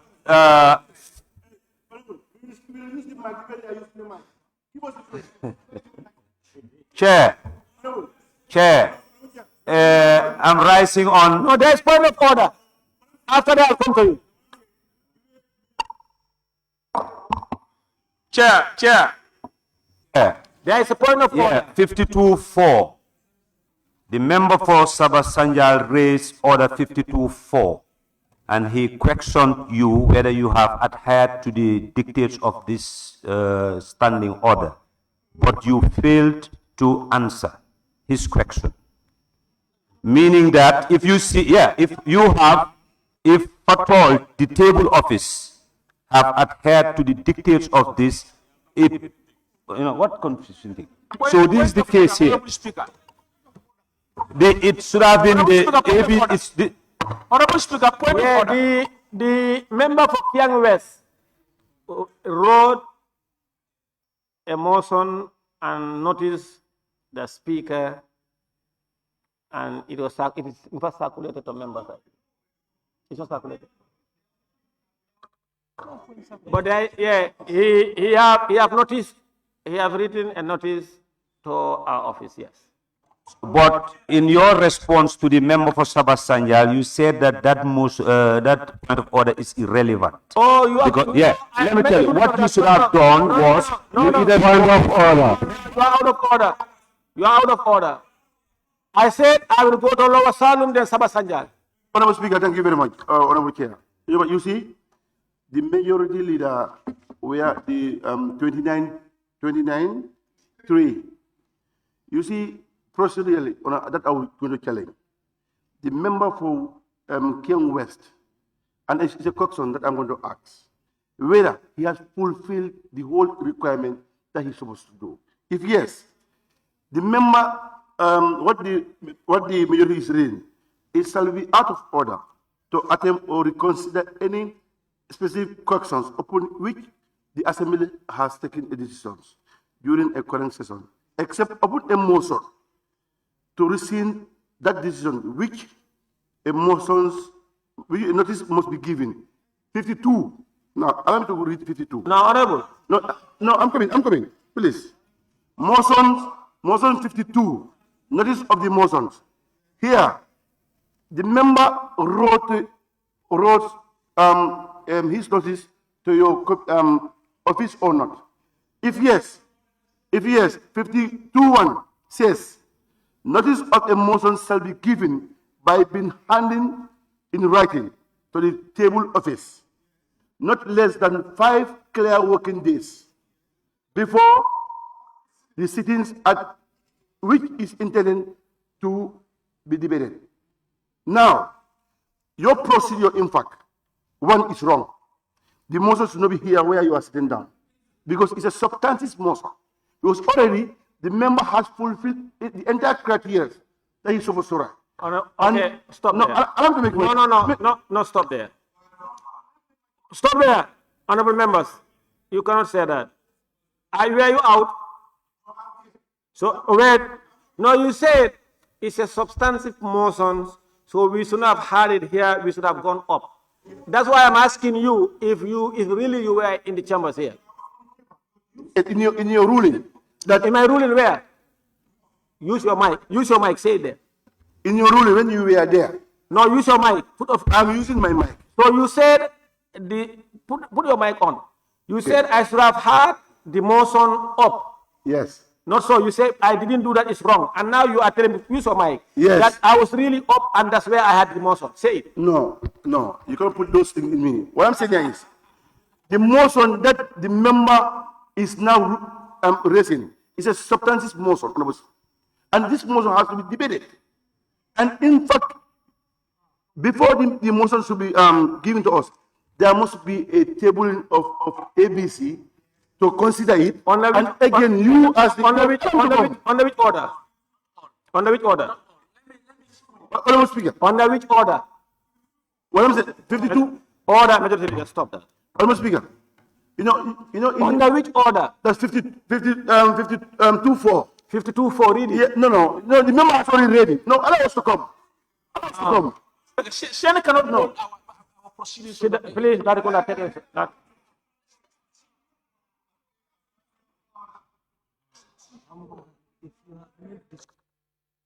Honorable members, I have order.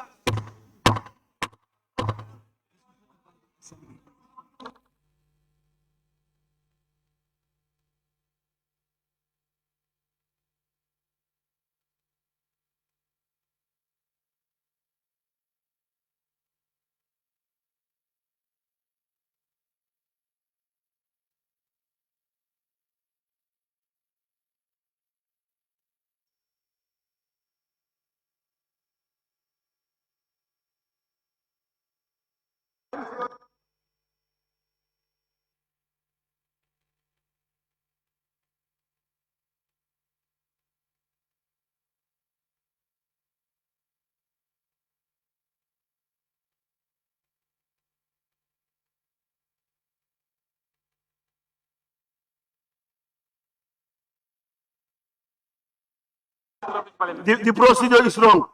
Majority leader, go and sit down. Majority leader, go and sit down. Please. Majority leader, go and sit down. No, majority, go and sit down. Honorable Chair. Now, honorable members, please. When Law Salon finish, I'll go to Sabah Sanjal and nominate member Kebalang, Nyanija, and Janjamure. Yes, honorable Chair. May I be listening? You are saying the order one. Yes, honorable Chair. You see, the member has fulfilled his criteria because the member right and the member wrote through your office and through records, and I have seen that it should be in your notice of the member request. If that's so, then the procedure that you are dealing with now then is out of order. Because this motion has to be debated because it's a substantive motion, Honorable Speaker. Now, as I said, I'll go to Sabah Sanjal, nominated member, then Janija, then Janjamure. Thank you very much, Honorable Speaker. Honorable Speaker, I believe that the member for King West have written a motion. And when he was reading his motion, he said, Honorable Speaker. He did not mention chairperson. He said, Honorable Speaker, I have written to your office. So that means the motion is a substantive motion. We can only hear it whilst you are there. We agree. And secondly, if you are there for us to hear it, then standing order 52-4 must stand here. Honorable Speaker, I remain. Honorable members, I cannot agree more. It's a substantive motion, and that was the reason why I went up and I gave him the opportunity. He read his motion, and based on that, I said, based on standing order 52-4, it's not appropriate. Where you are mixing the two. I said, based on the standing order, it is not appropriate. 29, based on 29.3. So 29.3, I cannot go back again. I was there. And when he read 29.3, and I said he was referring to the assembly. And therefore, but the content of his motion, he is referring to a committee stage. I said that is not in order. So because of that, I said it is not applicable. Now, any motion to rescind a decision at the consideration stage that we are considering that bill, it should be at the committee. It should be at the committee. You know, during the consideration stage, if you want to propose an amendment or a motion, you write in a paper and give us. Not so. So, Chair, if I can hear you, the motion is dead now. No, wait. It's dead. No, wait. You said the motion is. If I can hear you. Hey, you are great. Honorable Chair. Honorable Chair. Honorable Chair. What do you mean? This one is a new member. DML. Majority Leader, Deputy Majority Leader Saba Sanjal, his motion, the content is to rescind decision at the committee stage. He sent a motion of notice substantive under 29.3. And because of a motion, for me to entertain it, I must go up to either accept the motion or not to accept the motion. So I went up. When he read the motion, I said, this motion under 29.3, please, Majority Leader, don't do that. Please, Majority Leader. I said 29.3 is not applicable at the assembly.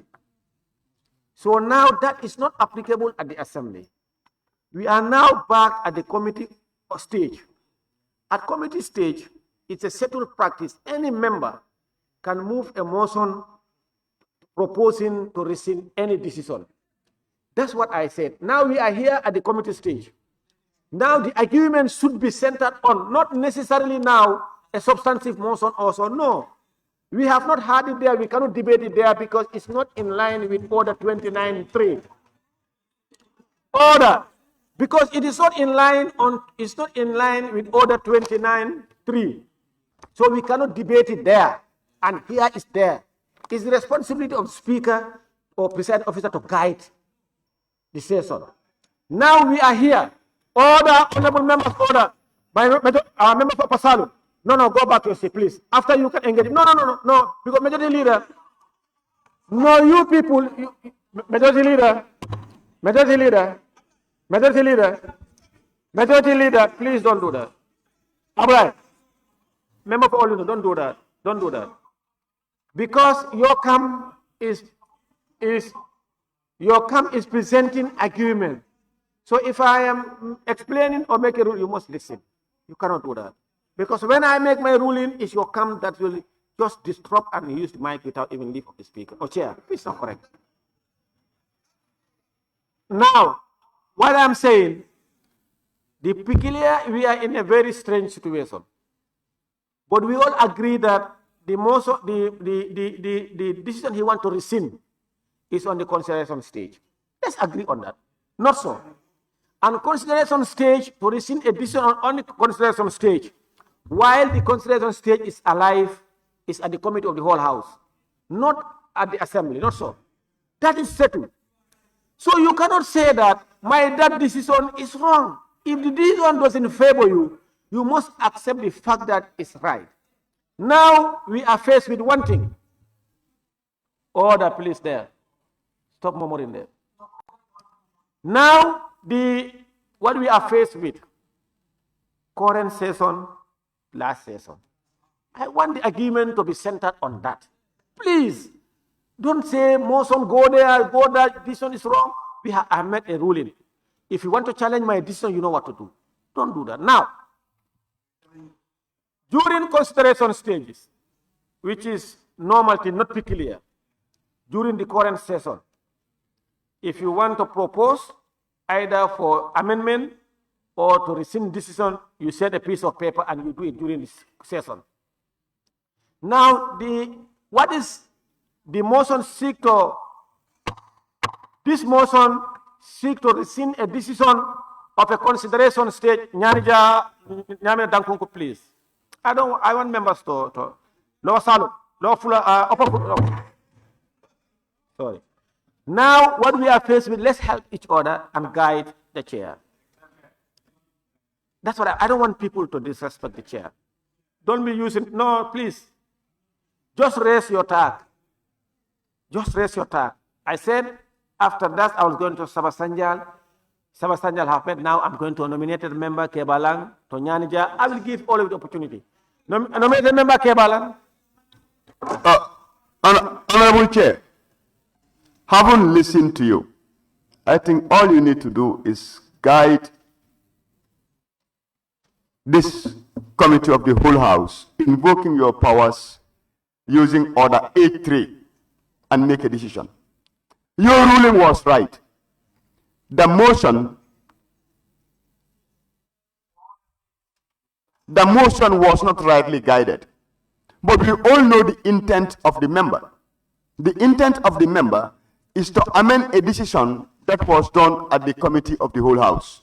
So now, when you talk about the committee of the whole House, it is irrelevant whether it was done in the last session or the current session, because we are continuing with what? The consideration. Are you together? So at the consideration stage, we can amend our decisions at any time. So now you are faced with only two options. Either you allow the motion to go, and when you do that, it will be against our own rules, or you set aside the motion. Let us set aside the motion and allow the member to express in writing what he wants, and let us decide. Simple. Order, honorable members. Then we will go to Nyanija, and as nominated member Kebalang stated, I clearly stated it. I said that is inappropriate, and that we are on a consideration stage, and the consideration stage is still continuing ongoing. And then during consideration stage, you can move a motion or propose amendment at any time. Nyanija. Honorable Speaker, thank you. Honorable Chair, thank you very much. I think I can't agree more with the honorable nominated member Kebalang. I don't just agree with his conclusion. The motion, as far as procedure and the processes are concerned, is in line because you have given notice and whatever. So now the onus lies on us to make a decision here. We have to decide. And the decision have to be made here in the committee of the whole House. We have to decide whether to entertain it or not, because the issue is the current session, former session, all that is not relevant now. Now let's decide on the motion. That is it. Either we go by it or we throw it away, whatever. But we have to decide, because we have fulfilled all the requirements, not this on that. Honorable members. And please, I want to remind members. I want to remind members, please, when rulings are made here, they are not just made for them to go and gather dust. Speaker have made a ruling here previously under clause 29(3) and of course clause 52, substantive and incidental motion. It's all about consideration. So if you read it, probably it will open up your mind better and you understand. So we have to deal with this thing. Thank you, honorable members. Yes. You have a point? Oh, Janjamure, please go ahead.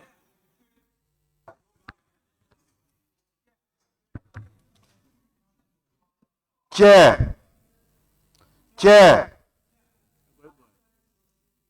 I said Janjamure. Yes, I want to get your attention. Chair, I think we have to reflect on the standing orders on clause 8 sub 3 that the speaker's ruling is final. and the issues that are emerging, you have already ruled on them.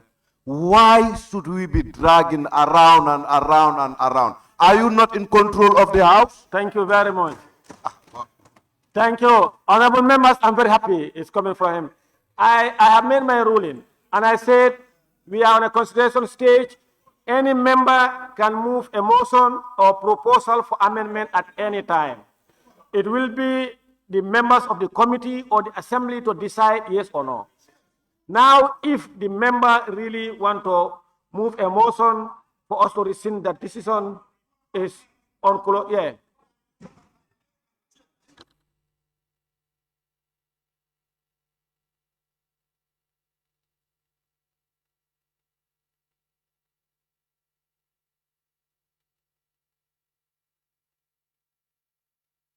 Honorable members, order, majority leader. Majority leader, now as I said, clause 39 wasn't relevant. If he wants to propose, he should just write and submit it here and we move on. Huh? I'm saying let us continue with the election bill. If the member still wants to come up with the motion, exactly. Let him do the nearly. Yes. Exactly. Clause 29. 39.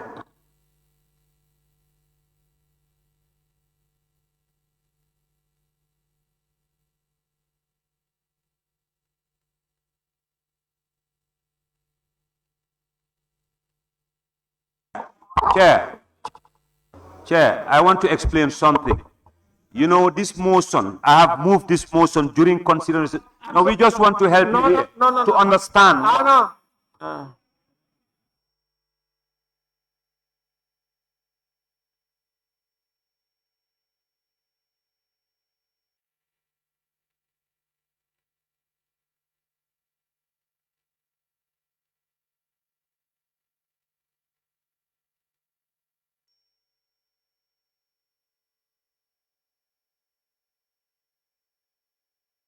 Clause 39, Chair. Chair of the committee, clause 39. It is proposed that clause 39 stands part of the bill as it is. Those in favor, please say aye. Those not in favor, please say no. The ayes have it. Clause 40, notice of election. Clause 40, notice of election. Chair. It is proposed that clause 40, notice of election, stands part of the bill as it is. Those in favor, please say aye. Those not in favor, Salum. Chair, can you guide me here? We're talking about notice of elections. One says when election to any office referred to in 39. But 39 is about nomination of candidates. No, read what I'm saying. Read. 40 is referring to 39. That's what you're saying. Yes. Yes. Nominations of candidates to an election. Yes. So because here is telling you, notice, when you they are referring to the nominations. Those nominations should be published in the Gazette. Yes. Notice of that fact and state in the notice the electoral division in respect of which the election is to be held. Yes. When you apply nomination, when you file in your nomination with the commission, they should publish those same in the Gazette. Attorney General, not so. 40. You know, notice of election, sub 1. He said it's referring to section 39, and section 39 is nominations. I say yes, when you file your nomination, then they will publish in the Gazette of those who file in nominations. Yes, Officer. Okay, that's fine. That's fine. It is proposed that clause 40, notice of election, stands part of the bill as it is. Those in favor, please say aye. Those not in favor, please say no. The ayes have it. Clause 41, duties of returning officer on publication of notice. Clause 41, duties of returning officer on publication of notice. Any order? It is proposed that clause 41, duties of returning officer on publication of notice, stands part of the bill. Those in favor, please say aye. Those not in favor, please say no. The ayes have it. Honorable Chair. What's that?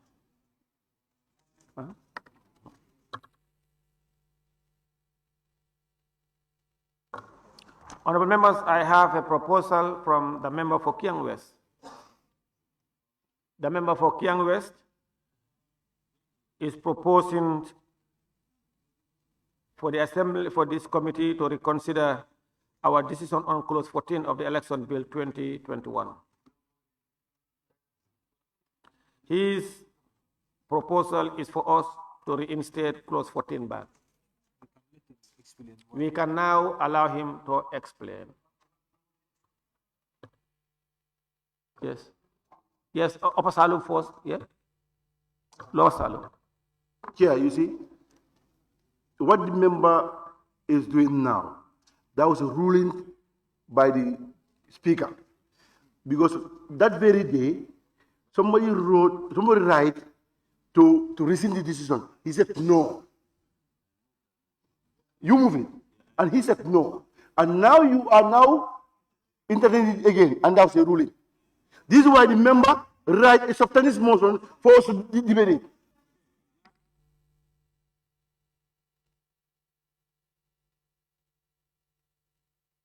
This is why the member write this motion. On the same issue.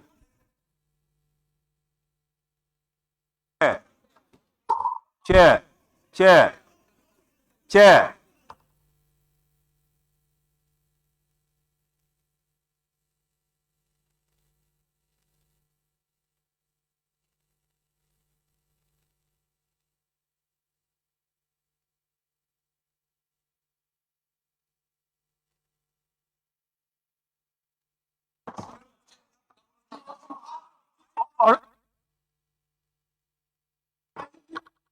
Honorable members, order.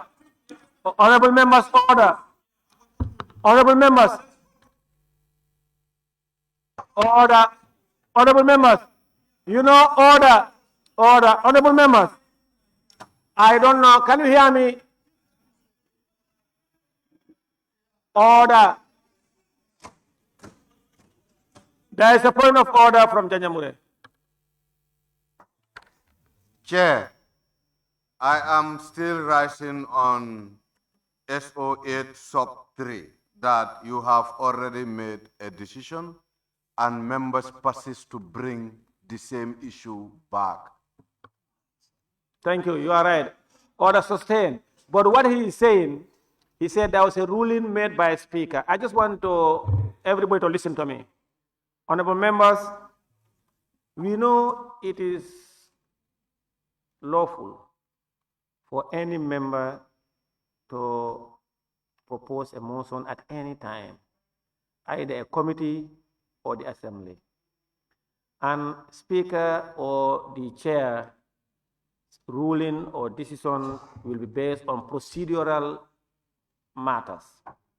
If a member wants to move a motion and based on the standing order, the speaker will choose to rule it out or to say, or accept, or to say, bring it to the others. I am not sure the decision or the rules which speaker used or what was the motion.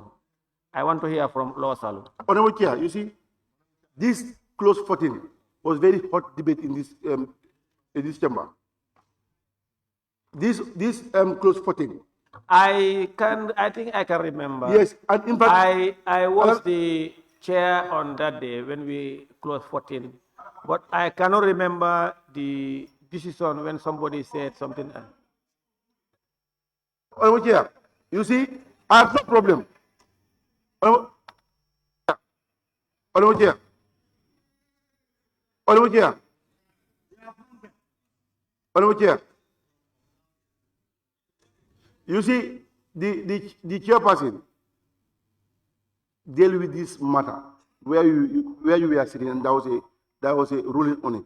Because the day that this happened, members rose the same order to, the right, and the speaker refused to admit their request. He said, already we have make our decision. Whoever wants to do it, let substantive motions to come up, then we debate on it. This is why the member right in your office. But then take your decision. We will bring the facts and again we will expose the article, the procedures. Thank you very much. Yes, Opasalu. Yes. I want to help my brother here. You know, we are all working together for the common good. If you look at clause 74 of the standing order, it says amendments to bills after consideration stage. That's a reconsideration. After consideration, yes. After the consideration. Yes. It says if any member decides to leave out or amend provision contained in a bill, following consideration stage, or to introduce any new provision therein, he or she may, at any time before the person in charge of the bill rises to move the third reading of the bill, move that the bill be reconsidered, either wholly or in respect of any particular part of the bill. Here, people are debating whether the speaker said this to read whatever. But yet still, whatever he wants to do is not late still. Even if we wait until the end of the consideration stage, he can move either to consider holistically or to consider a particular section, and in this instance, section 14. So we need to help one another, because we have 3 bills that we need to deal with today. So if the member agrees, based on the standing order 74, that is our own rule, we can wait for that stage. Before the minister comes to read the third reading, then he can move to change whatever he wants to change, if the committee actually agrees. That's it. Yes. Order, honorable members. Order, honorable members. Yes, Opasalu. I have explained it here. In fact, I gave 3 scenarios. I said during the consideration stage, after the consideration stage, before the third reading. I've said it here. I said now we are now still on the consideration stage, last session and current session. These are 3 scenarios I gave. And I said, no, honorable members, during consideration stage. What the honorable member for Salem is said after the consideration stage, before the third reading. In fact, I said it here today. I said after the consideration stage, before the third reading, before the minister comes in and move for the third reading, if you propose, those proposals and this one, they are not the same. Now we are on consideration stage, and we agreed that if the member wants to move a motion, he can move, and that was my ruling. And now the member wants, so we are going to hear that.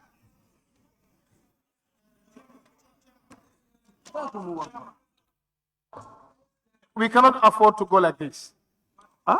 We can't afford to go like this. We've challenged the procedure from a motion of substantive motion. Honorable Chair, now you please. Majority cannot be using the mic anyhow. You feel like no. It's true. He has to take the care. Or else, take the care. Yes, you have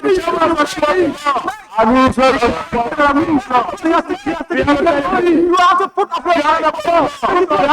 Chairman gave it to me. You are only making me leader of the camp. Chairman gave it to me. Put up your hand. Majority leader. I'm not going to put up your mic. Put your mic. You only minute, not yours. Yes. Point of order. Point of Highness cannot put us this hands in this parliament. Highness and rabbits cannot put us in this parliament. Honorable members, please. Honorable members, order. Member for Young West. Yes, I have withdrawn. Can we hear you? Honorable Chair, I move that we rescind our decision, our earlier decision on clause 14, which was earlier deleted, to be retained.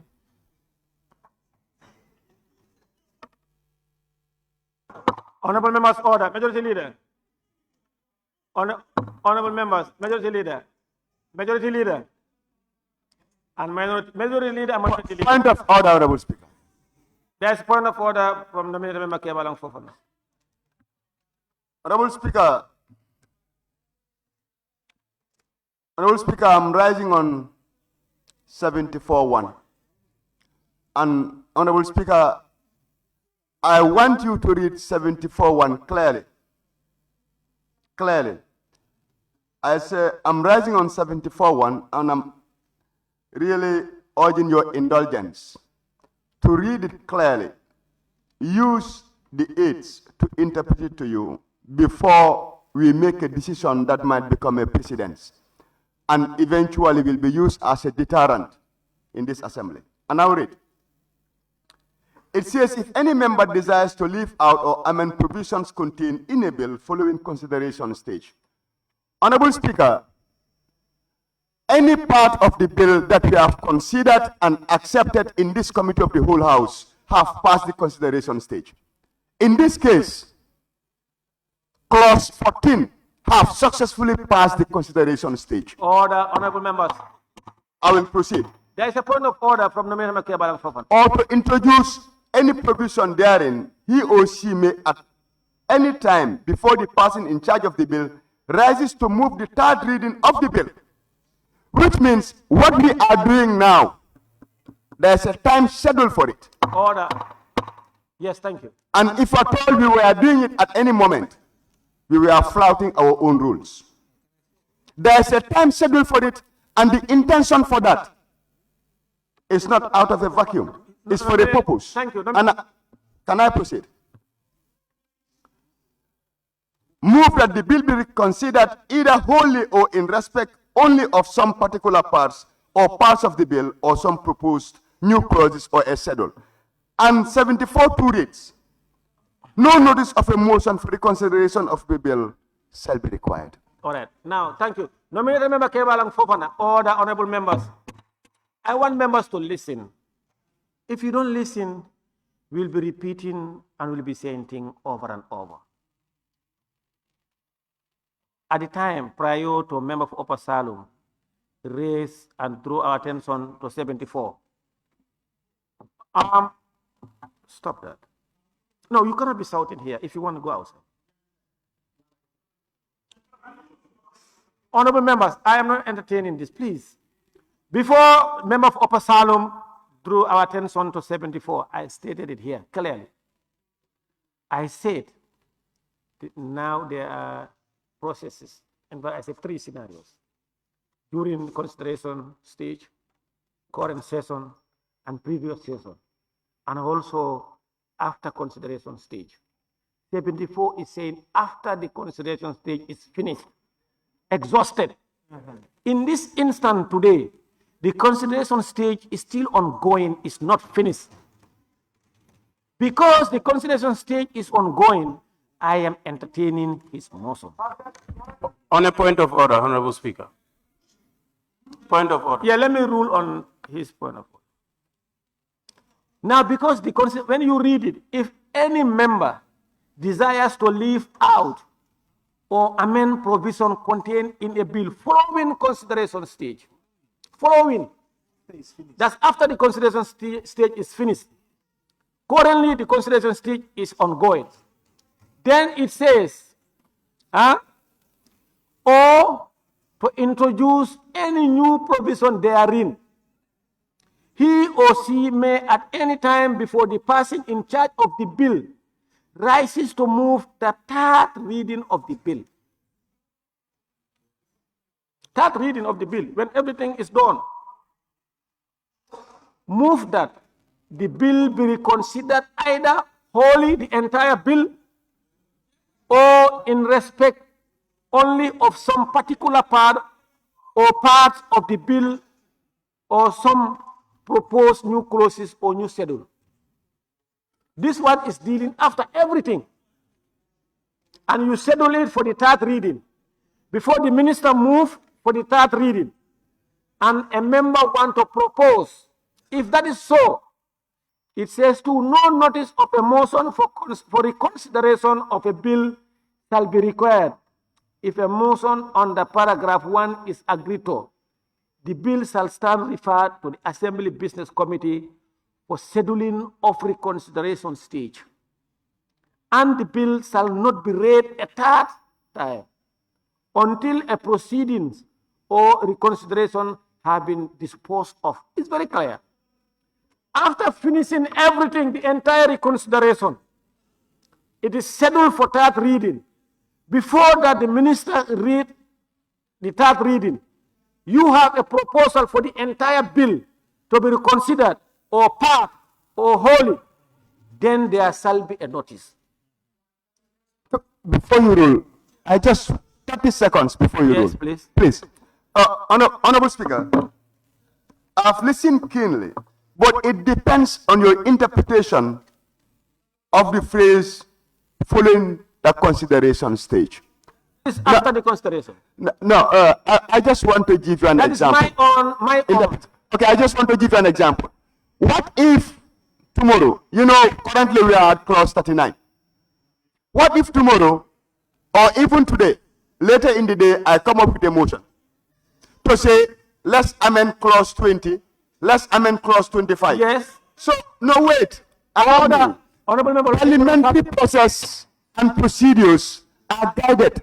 There are safeguards. Now let me help you. That's why I'm saying. Okay, let me help you there. No, just allow me to finish my argument. That's why I'm saying maybe we are missing. Honorable Ladikunda Sabiji, sit down. I have the floor. Sit down. Sit down. I have the floor. Put up your mic. Put up your mic. Member for Ladikunda Sabiji. Order. No. Ladikunda Sabiji, please stop. Is your member? On a point of order. Point of order. No, there is a point of order. Chair, but honorable rule is just allow me. Look, this is for all of us. Honorable majority. Order. Keba. Yeah, thank you. Thank you. There is a point of order from Alaji Babu. Sorry, from member for Sabah Sanjal. Honorable Speaker, I'm on a point of order. Honorable Speaker, please, Honorable Speaker, yeah, go ahead. They are speaking. I cannot hear. Point of order. Yeah, please go ahead. Honorable Speaker, I want you to look at Standing Order 73, subsection 6 and 7. And please, if you will allow me again to read subsection 6 and 7 on the Standing Order 73. If a motion made under paragraph 4 falls the person in charge of the bill or any other member may move that bill be considered either wholly, that is the whole bill, or in respect only of some particular part, or parts of the bill, or some proposed new clauses or new schedule. No notice of a motion for consideration of a bill shall be required. There should be no notice. Allow me to continue, Honorable Speaker. Now, it further says under subsection 7 that if that motion, which is read by the Honorable Member for Kiang West, is agreed, if we agree, the bill shall stand referred to the ABC Committee for Scheduling of Reconsideration Stage, and the bill shall not be read at that time until all the proceedings on reconsiderations have been disposed of, unless and until the procedures under section 54(2) is fulfilled. We shouldn't hear that. Thank you. No, you are out of order. 73, look at it, consideration stage. Being reported by a committee of the whole assembly. After everything's end, the minister will report that the bill having gone through the committee of the whole assembly, ABC, and then somebody proposed. Yes, any seconder to a motion to his motion. Yes. Yes. Thank you very much, Honorable Speaker. Let me second the motion, but prior after that, I want to make some clarity as well. The move of the motion made reference to the court order. I want it to be on record that the court order his references are misleading. The court just declared it doesn't give a directive. it was not a writ of mandamus to direct that there must be a registration of voters in diaspora. 1. 2, it cannot be politically motivated move trying to play a political card here. And 3, they had every opportunity yesterday to approve the draft 2024 bill to go for constitutional stage for them to align the stakes. So therefore, don't say that. Point of order. Honorable members, point of order. Honorable members, order. Yes. The draft is bogus. Order. Honorable members, order. Now, order. Chair, Let's vote. Order. Honorable members, no, please, let's move. Honorable members, in fact, I want to inform the majority leader, that is not the motion before us. I said that one I have not considered. No, the motion he moved here through is only to rescind that decision. There was no document provided in this motion. That one, consider it out. That one is not relevant. Now, majority leader, you know he sent us a proposal now that does not contain that court order here and there. Now the proposal is that this assembly reconsider to rescind the earlier decision on clause 14. Those in favor, please say aye. Those not in favor, please say no. The noes have it. All right, there is division.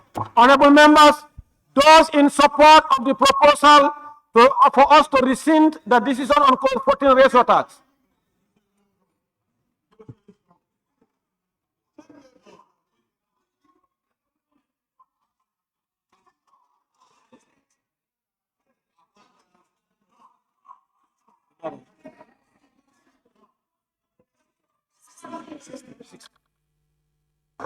Honorable members, those against the proposal to rescind clause 14, raise your tax.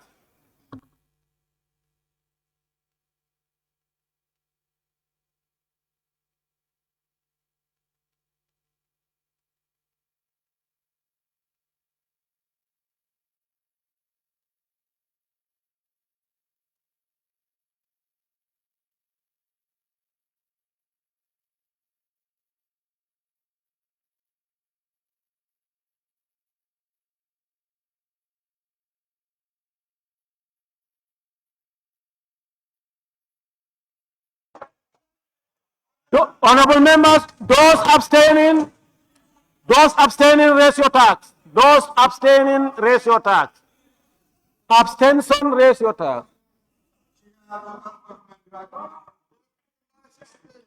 Honorable members, the results are as follows.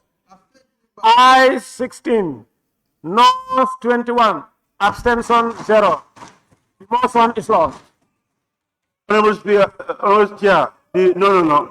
The procedure is wrong. Let's proceed, clerk.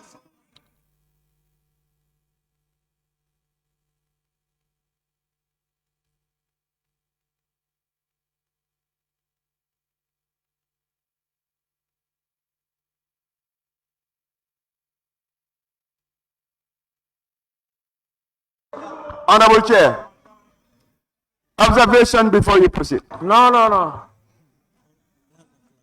Clerk, let's proceed. Clause 42, nomination terms and criteria. Clause 42, nomination times and criteria. Yes.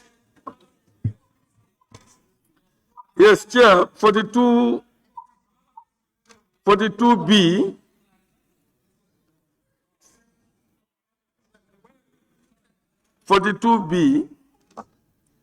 Nomination of member of National Assembly be maintained at 300 voters from within the constituency. But that's the recommendation. Yes, Chair. On 42. Yeah, we don't have issue. No.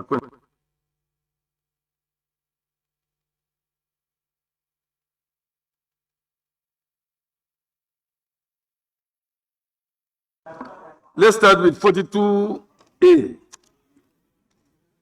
The recommendation here is to increase the number of nominators to 10,000.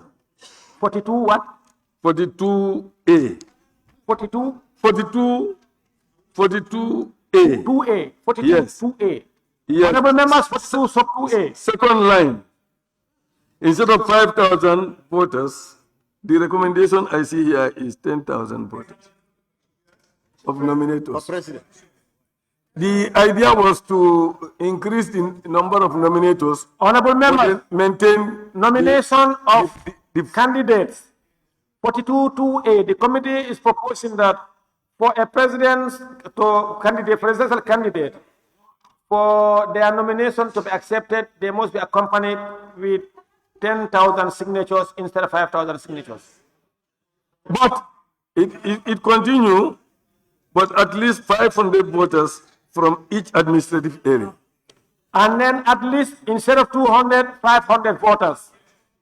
Instead of 200, 500 voters from each administrative area. Is that okay? Member for Chair? Is that all? Yeah, that's the proposal from the committee. Clause 42, nomination times. Observation. Yes, nominated member Kebalang Fofana. The 10,000 is ideal, but I'm thinking of Banjul, where you only have 20,000 registered voters. No, the 10,000 is throughout the country. Administrative regions like Banjul, 500. It is proposed that Clause 42, nomination times and criteria stands part of the bill as amended. Nyanija? It's not okay. I have to go with my consent. Honorable Chair. Honorable Chair.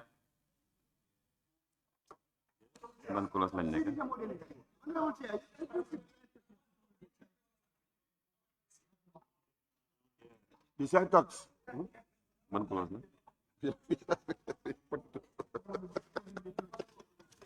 Nyanija, yes?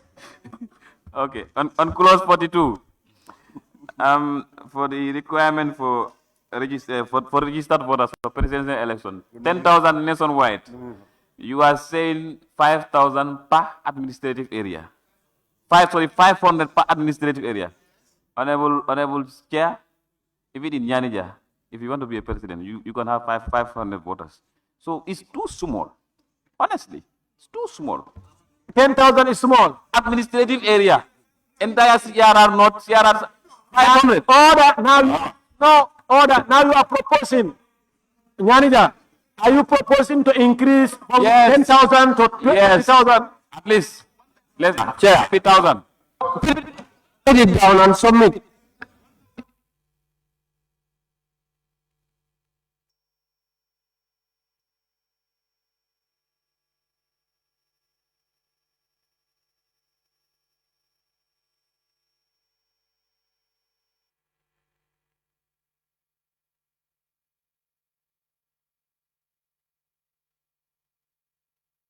Write it and bring it here. Yes, Chairman, there is sense in what he said, that 500 per administrative area might be small.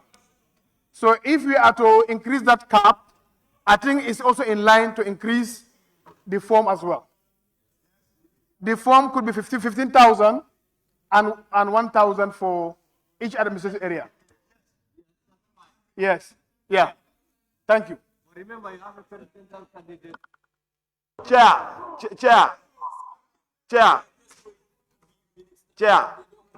Yes, Good. member for Pony Bintankara 9. Thank you. Chair, most of the members here are telling me you are the presidential candidate, so we are making this thing for you. And as I am talking, yes, I heard it. Yes. Order, honorable members, order, honorable member. Yes, I heard it from this No, side. honorable member, please ignore that. We don't want to be, we don't bring that the parliament that. I also bring in my suggestion, but I need to tell you what it is. No, don't tell them that. Just bring your suggestion. I will tell you. No. I'm telling my suggestion what right and bring. We are talking about the nomination for the president.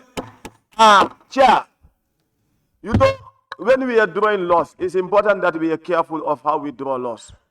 Because if you dig a hole today expecting that someone will be in, tomorrow you may be in.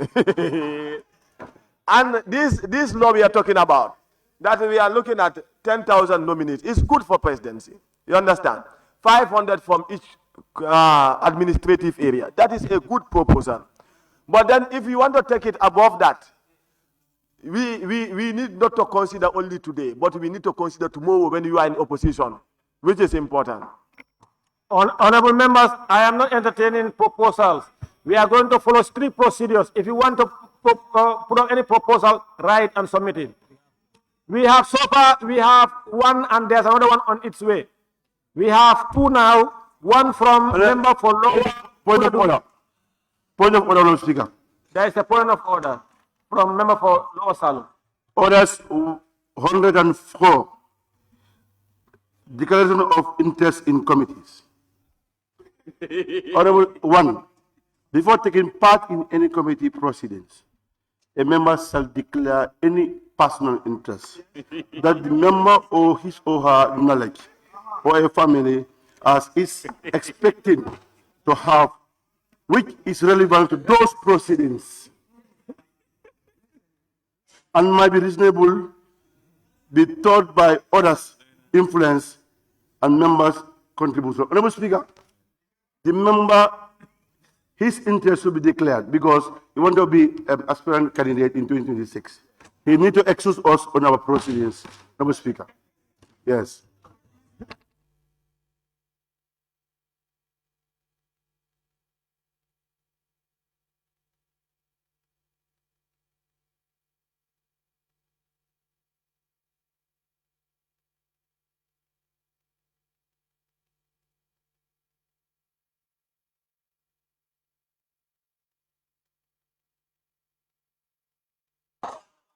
No, no. Honorable Chair. No. Yes. No. Bagari.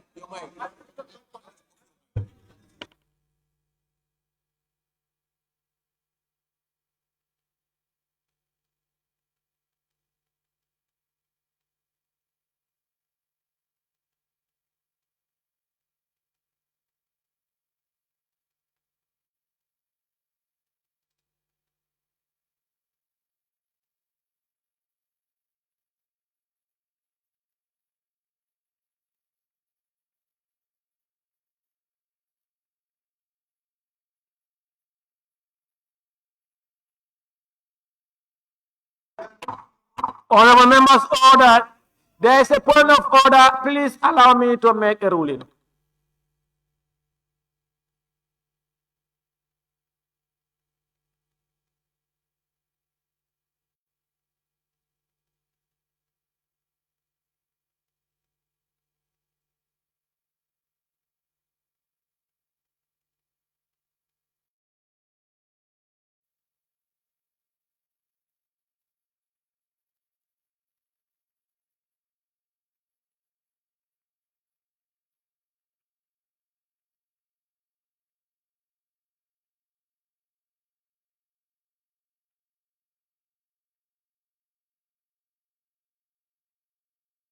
Honorable Chair. Honorable Chair. Chair.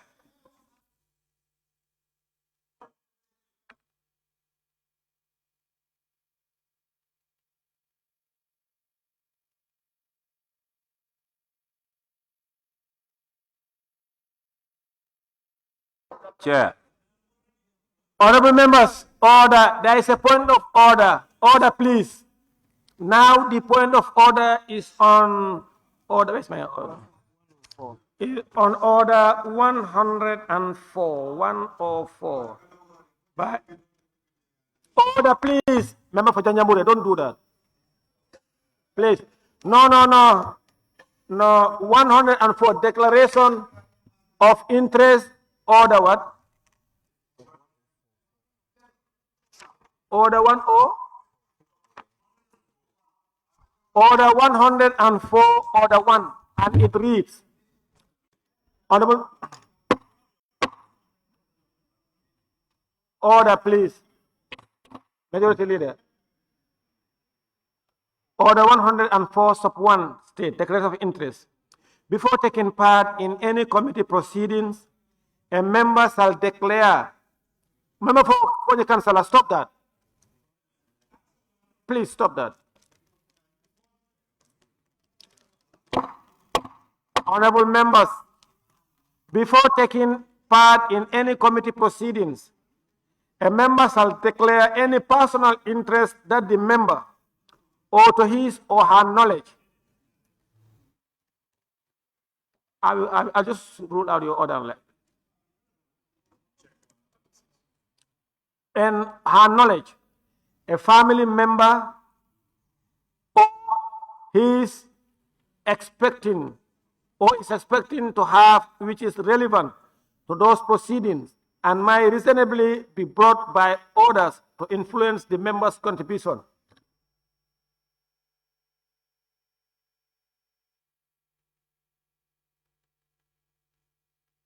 Honorable members, please.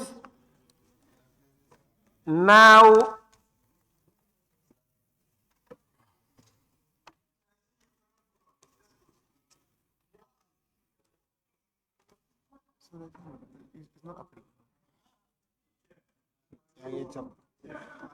Presidency will not be for the political ambition. It's not here.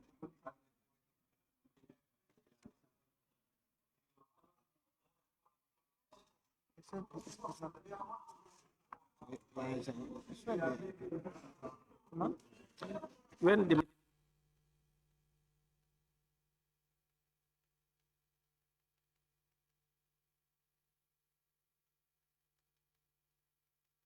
Now I am, honorable members, let me make my ruling.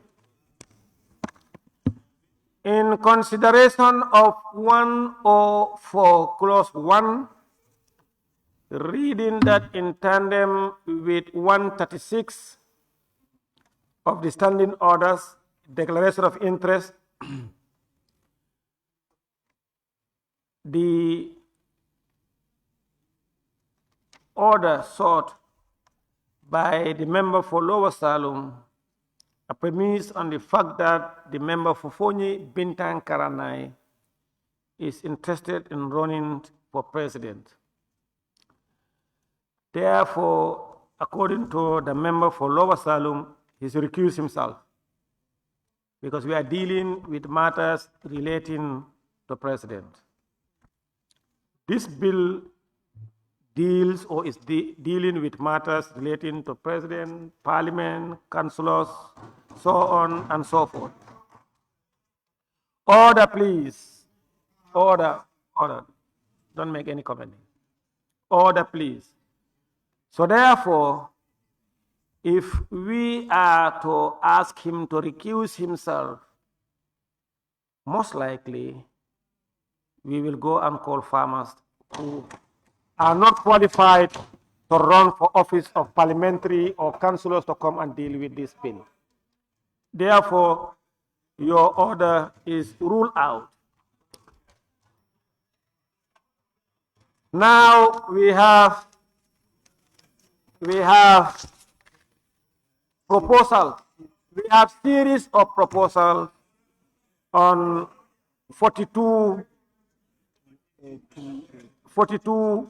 2A1.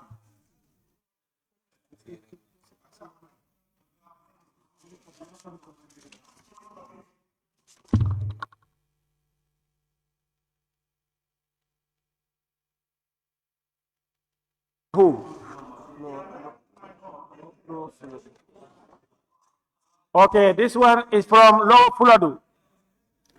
Lower Fuladu is proposing to increase instead of 10 to 20,000 and 2,000 per administrative area.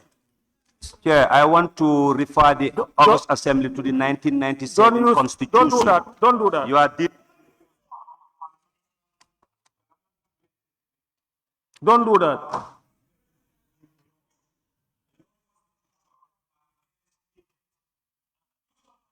What is this? the floor. I want to draw your attention to the Constitution. Honorable, I have told you, don't do that. Use your mic. Speaker, standing order No, eight. no. Point of order, I mean. Okay, you cannot just put off your mic and start speaking. Yes, can we hear a point of order? Okay, point of order 8 sub 3. You have already made a ruling and the member persists to challenge your ruling. Please make a decision, we move on. We are tired since morning, 2 clauses. Honorable. Point of order, Honorable Speaker, Chair. Point of order. Honorable Member for Serekunda, please don't do that. You are deliberately violating of procedures and proceedings. Don't do that. No, he cannot say point of order when there is a point of order and I'm here to rule on it. Honorable Member, if Janyamure, you are right. When I condemn, I stop him. I said, don't use your mic. You cannot do that. I told him, if you want to use your mic, there are only, the permissible interruption. Those are the only way you can do. Order then. So, order sustained, don't do that. And when I made the ruling, I don't want people to go back to challenging my ruling. All right, can we have a point of order? Point of order, Honorable Speaker.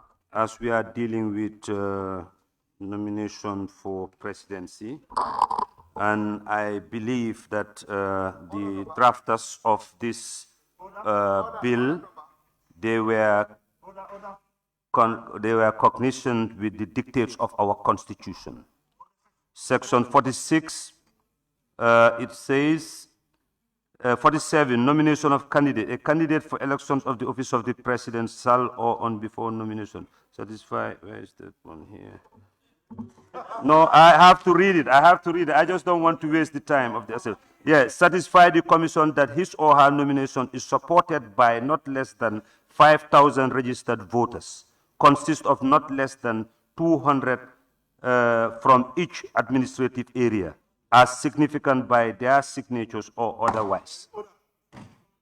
So this is the constitutional dictate. This is the language of the Constitution. And we are dealing with national issues. We should treat them with utmost caution, not sentiments. Thank you.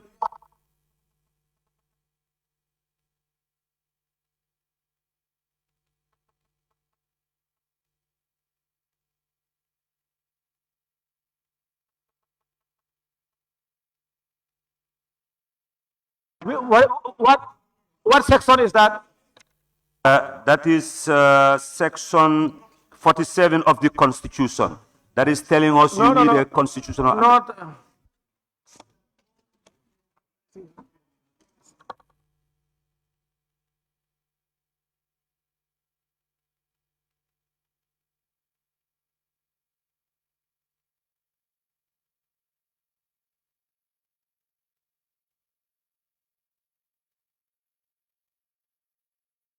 Honorable members, this is, honorable members, this Constitution is a framework. And for institutions or departments or government ministries to better practicalize or realize the vision and aspiration of the Constitution, we must enact laws, Act of Parliament, to enhance the constitutional provisions. And this provision, the member read, is saying not less than. So I am not so, and I'm of the opinion that moving the cap to 10,000, 20,000, 5,000 is not in violation of this provision. It is not in violation of this provision. If it was saying not more than 5,000, so because it's saying not less than 5,000 or not less than 500, meaning if we enact and say 100, it's in violation. If we legislate and say more than 1,000 or 5,000, it's not violation. It's in line. Now, he said, the Constitution is saying not less than 200 or 500.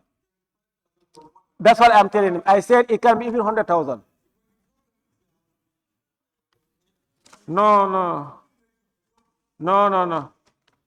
There are files. I received forests of proposals. Let me read them. No, let me read. Order. Order. Honorable member from Lower Fuladu, he's gone. He said 2,000 per administrative, 20,000 nationwide. Note it down. This one, I don't know.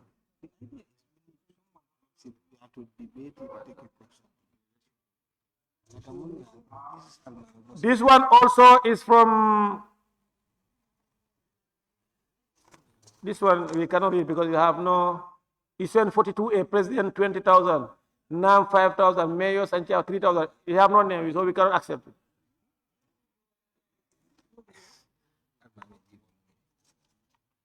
This one is from Cantora constituency, the member for Cantora. 2A, 15,000 registered of votes, 1,000 from each administrative area.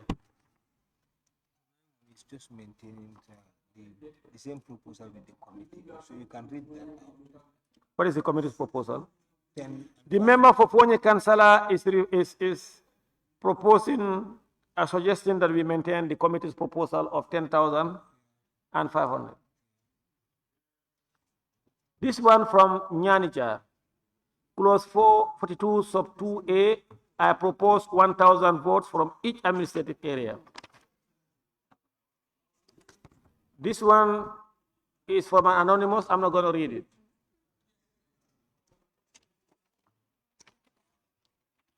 So, honorable members, we have three. One 15,000, 1,000 each.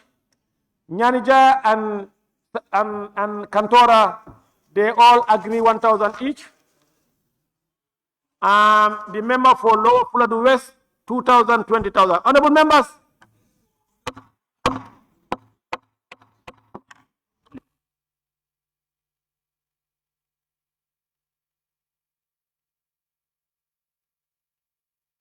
Members, let's vote.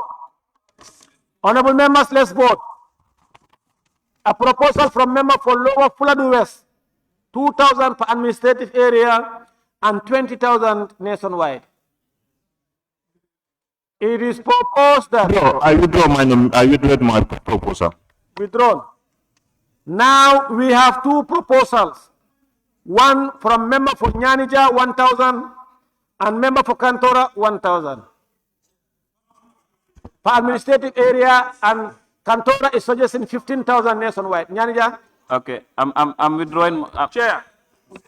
The member for Nyanija I'm withdrawing my proposal because it's capturing. The order. Member for Nyanija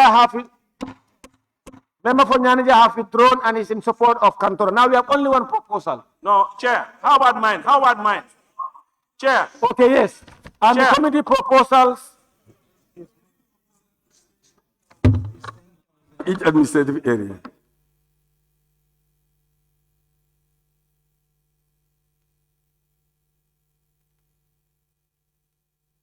Committee's proposal is 10,500 per administrative area. Member for Cantora is 15,000, 1,000 per administrative area.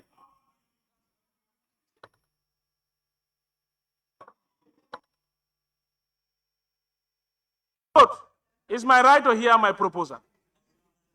That's why I said members should stop disrupting. No, my motion. I read your proposal. You have to read my proposal. No, I'm not going to repeat. If you are quiet, you are not fair to what you are doing to me. Yes. No. He only said one proposal written, and that's not. Member for Fonye Councillor, put off your mic. Are you the speaker? Member for Fonye Councillor, put off your mic. Order. Honorable member for Fonye Councillor, I don't like the way you address me. No, that is very disrespectful.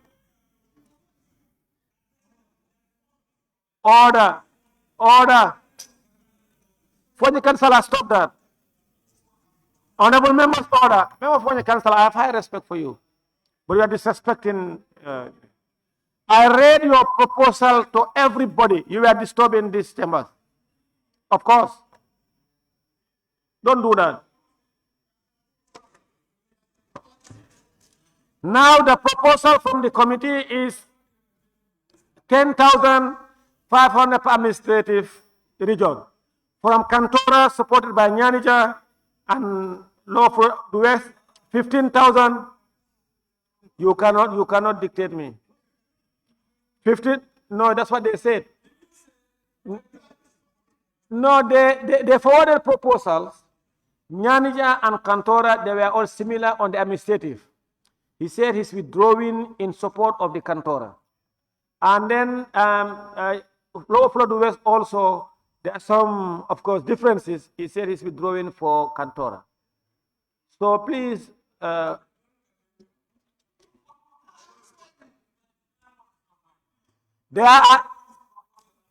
are two proposals. Committee, 10,000, 1,000 administrative. 500 administrative region. Kantora, 15,000, 1,000 administrative. We are going to vote on the two. More proposal of the committee, 10,500 per administrative. Those in favor, please say aye. Those not in favor, please say no. The noes have it. Yes. Those in favor of the proposal of the committee, raise your tax. 10,500, raise your tax.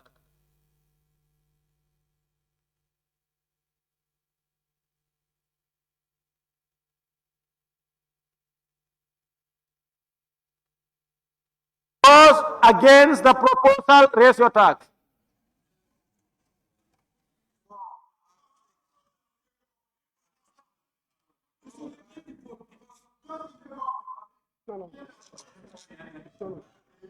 Come. Come on.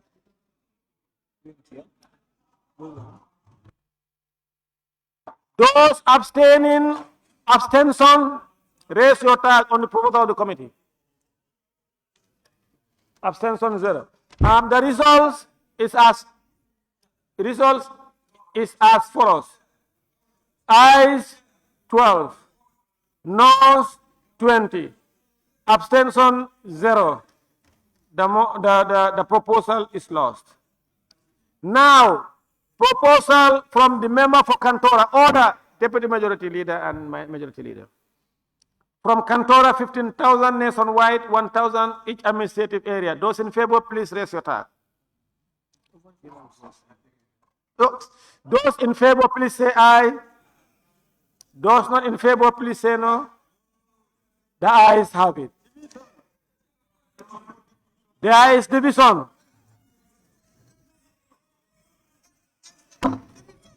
Division. Honorable members, those in favor of the proposal from the member for Kantora, raise your tax.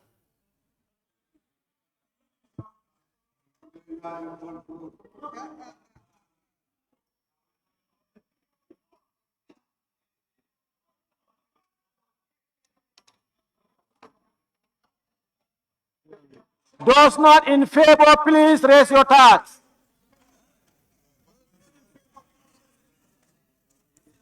Time.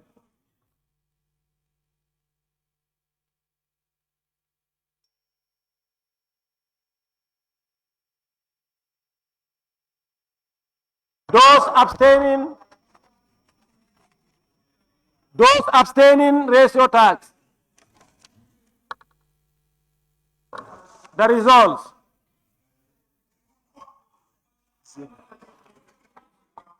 Ayes 22, the noes 13, abstention 0. The ayes have it. Now is 15,000, 1,000 per administrative region. 42. Nomination times and criteria as amended stands part of the bill. 42A.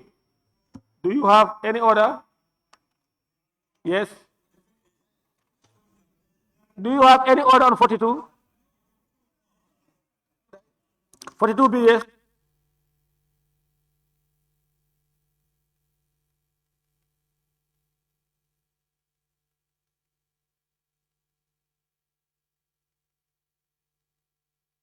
42B, that 42B nomination of member of National Assembly be maintained at 300 votes from within the constituency. What do you say you have proposal? 42C.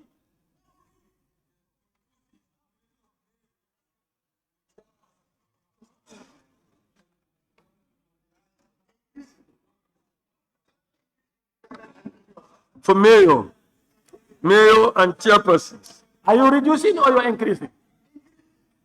To increase. Increase.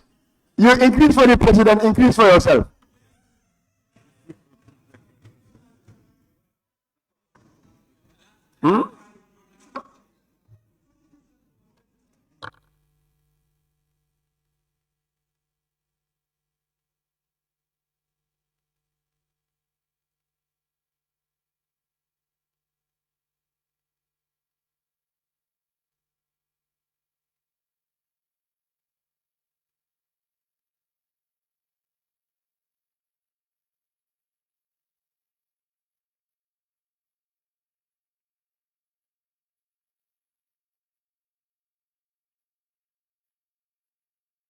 Now, So the proposal is, what is in the original bill is not, honorable members, not less than 150 voters for nominator for mayor or chairperson. the proposal But the recommendation is not less than 1,000 voters for chairperson and mayor. honorable members, the proposal from the Committee on Chairperson and Mayors, it should be increased from not less than 100 to 1,000 votes. Is that okay? From 150 to 1,000 votes. Is that okay? It is proposed that clause 42B, we have proposal from member for who? There is no member. No. It is proposed that clause 42, nomination times and criteria. No.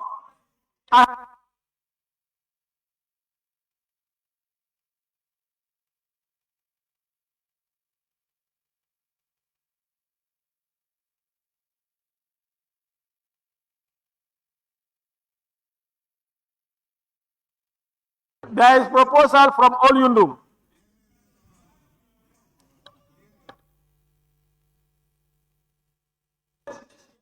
Proposal from Olyundum on clause 42B, increase of members of parliament from 300 to 400 votes.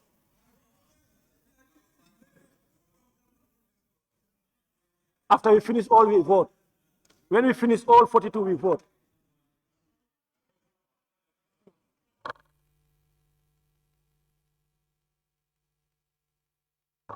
Honorable members, you know, on mayors, let's vote on the mayors. It is proposed that clause 42C on mayors to increase from 150 votes to 1,000 votes, as proposed by the committee. Those in favor, please say aye. Those not in favor, please say no. The ayes have it. Now we have proposal on 42B from the member for Olyundum. Instead of 300, he wants us to increase it to 400 votes. It is proposed that Sorry,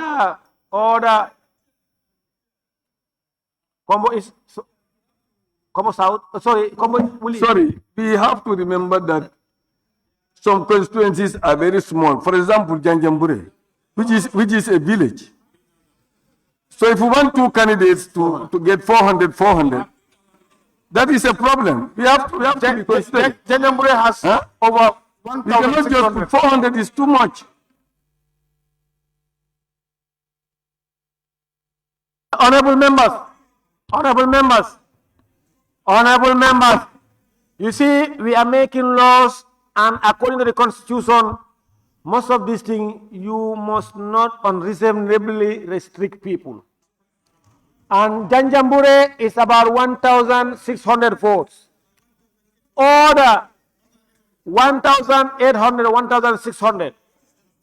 If Janjambure is 1,800 votes, maybe you want to restrict because each nomination, those nominating you should not nominate another candidate.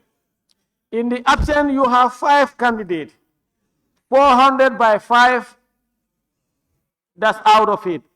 700 by 5 is out of it.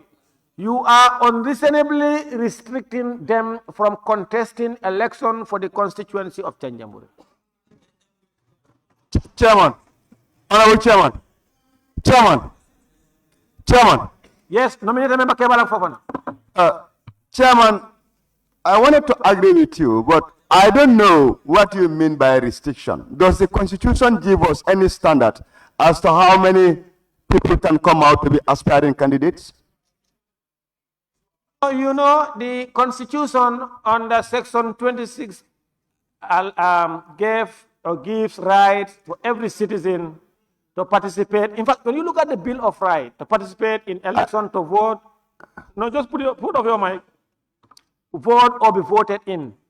And on those rights, most of the time it talks about on either reasonable or reasonably restriction.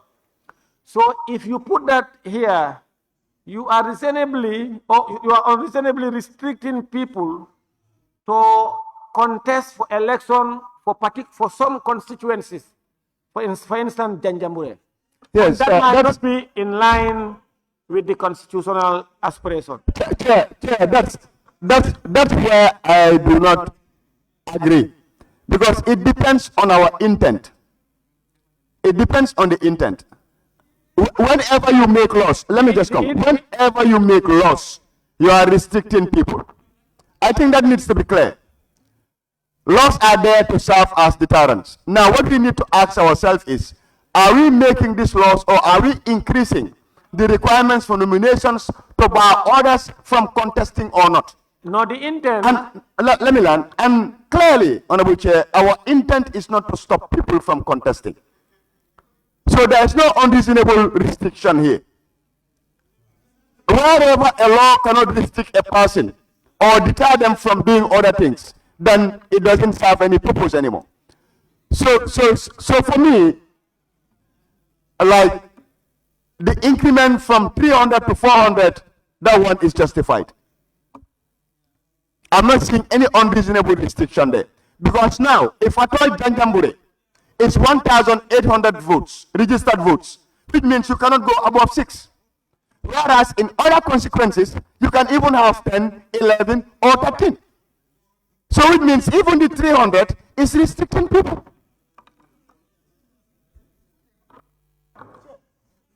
Thank you. Honorable member, the intent of lawmakers, the intent of the Constitution is to allow as many candidates as possible to partake in the election. That is why it says 5,000 for president and 500 for 1,000 members of parliament, so that as many people as possible. But if you increase it from 150 or 200 to 400 in Janjambure, you are further restricting unreasonably the number of people in Janjambure who want to contest election. Chairman, let me, you have the floor. All you know. Please, Chairman. All you know, you have the floor. Chair, I want to align myself with honorable nominated members' assertion. Honorable Chair, for Janjambure, we understand even if they have 1,800 on their voter register now, that was in 2021. Currently, how many people are due to vote in Janjambure currently? What is the number? Do we know? So I think adjusting the number currently, the number of people who should vote in Janjambure is 1,800. But now we are considering the number that is going to be due to vote in Janjambure as well. So at least to add the number to 400 is not bad. We need to be fair. 5,000 for presidency for the whole country, and now you've added up to 15,000. You don't want to increase National Assembly? It's not fair. Order, please. Is the member for Olyundum who brought in the proposal. Now I want to ask you, what is the rationale of increasing it from 200 to 400? It's from 300 to 400. Because we are considering the number as well. Why do we increase the number from 5,000 to 15,000? No. I'm also asking you. I'm asking rational. No, we are not talking about the president. No. I'm asking you the question on the National Assembly. Why do you want to increase it? I'm saying, what is the rationale behind adding from 5,000 to 15,000? No. I'm asking. Chairman, sorry. You did say after him is me. Chairman. No, I didn't give you the floor yet. No, don't use that. No, but you said after him is me. Don't do that. Yeah, but I've done it. No, Majority Leader. The member for Olyundum. Can we break for lunch and prayer? Majority Leader. Chair, this is very simple. What is there is not that significant increment. It's from 300 to 400. And whether you know it or not, voter population has increased. So if they were able to peg this thing in 2021 at 300, if they are able to peg it at 2021 at 300, how about now? So how do we feel in the eye of the public, increasing for president, increasing for mayor, and no parliament, you don't want to increase for yourself? So this is not in any way trying to deter or trying to restrict people from contesting. I stand by the 400 submission. We go by that. Order, let me respond to him. No, he is fond of saying. Chair, you don't respond. You allow members. I participate in the debate. No, Chair, you can be laugh. No, don't. You are the elder today. You don't respond. Magude telephone to. Just allow us to go. No, please, no member. Just allow us. No, Kebala, you are out of order. No, let me respond to him. You are not making laws because in the eyes of people. The presidency is one constituency. The country is one constituency. That's the president. National Assembly members is 53 constituencies demarcated unevenly. You have a voter population of certain constituency up to 30,000, 50,000. You have a constituency of less than 2,000. You have to, when you are demarcating or allocating figures on these constituencies, you must take into account of the variation of figures in various constituencies. You are not doing that based on, in fact, I am sure the intent, order, Honorable Member for Upper Salum, the intent of the lawmakers at the time to peg it at 500 or it was 300. 500, no, at the time. 300 was they were taking into account of the minimum of the order. They were not taking into account of Upper Salum, of Olyundum or Combo South. They were taking into account of the lowest of the smallest constituency in the country. They use it as a bare minimum. In the presidency, is the entire country is one constituency.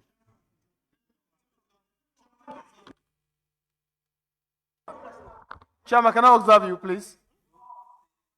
Let me observe you.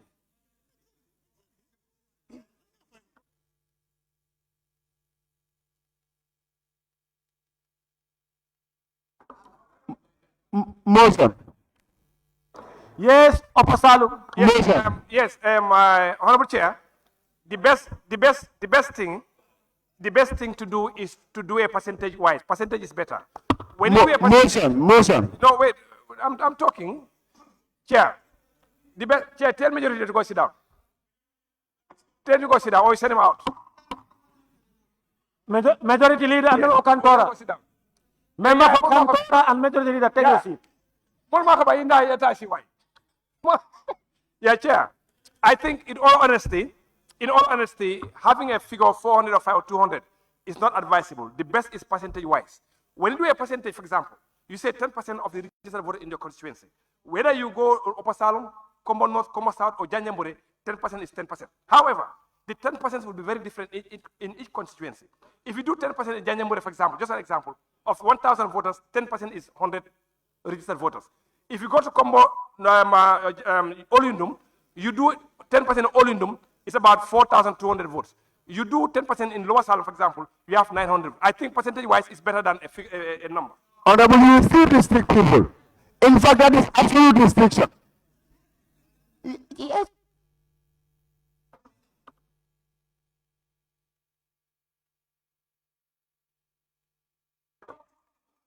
Member for Nyanija, then. Yes, thank you very much, Honorable Chair. Honorable Chair, I think increasing the required registered voters is necessary because if you look at current statistics as we speak, current statistics, if you look at the fertility rate of the Gambia, it have increased. Just listen here. Fertility rate have increased from 4.4 to 5.6. People are having more children. Growth rate have increased. You understand? These are the justifications that you should bring. We are having more people. Look at the census 2013 and compare to 2023. It is different. Population is increasing. Honorable members, increasing the figure. honorable members, those in favor of the increment from 300 to 400 per constituency, National Assembly nomination, please say aye. Those not in favor, please say no. The ayes have it. Yes. Honorable Chair, I want to move that we again go for lunch and prayer, then we come back. So when we finish this one, 42. Yeah. Yes, Chair, any order on 42? Chair.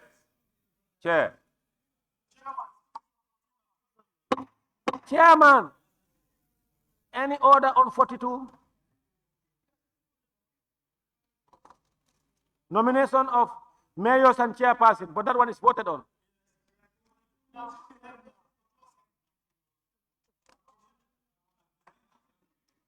(42D). Now 42D. 42D. Nomination of a councillor be raised from 75 150 votes. Where? Okay, from 75 to 150 votes for councillor.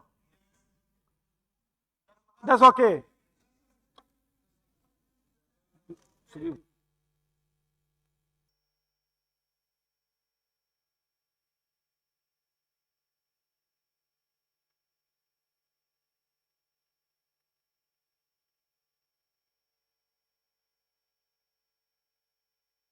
No, there is another proposal from the committee. I don't know why.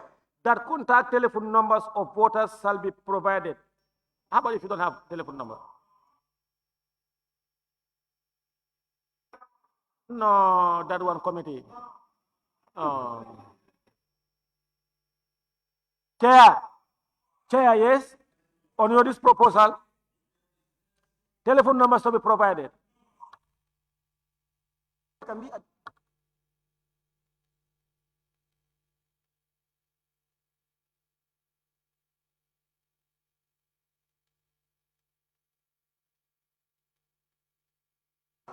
It is proposed that nomination for councillor be raised from 75 to 150. Those in favor, please say aye. Those not in favor, please say no. The ayes have it. Honorable Chair. Honorable Chair.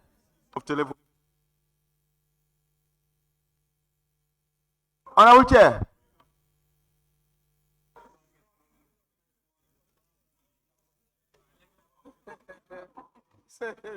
Chairman, that is a bit. Okay, go ahead. Listen to Attorney General. On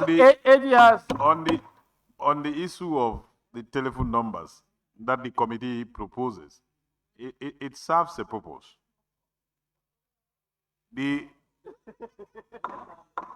Order, please. These forms, when you complete them and submit them to IEC have a verification role to play. There are people that go, look, There are people who fill this form, they only go to the electoral roll, copy people's ID card numbers and submit without talking to them. That is not the spirit of nomination. The spirit of nomination, it is the electorate that nominates you. You don't just go to the database and copy people's name and their numbers and their voter card numbers and submit. So in IEC's way of verifying whether the nomination forms are authentic or not, they may not call everybody, but they can have a random sampling of calls and verify whether people actually fill those forms or not. Chair.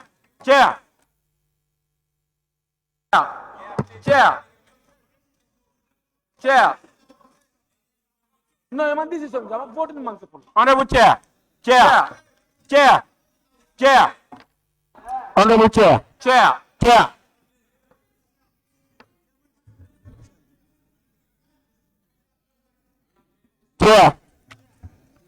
What we are saying is AG. Now everybody is shouting. There is only one woman. I'm going to give her the floor. It's parliamentary.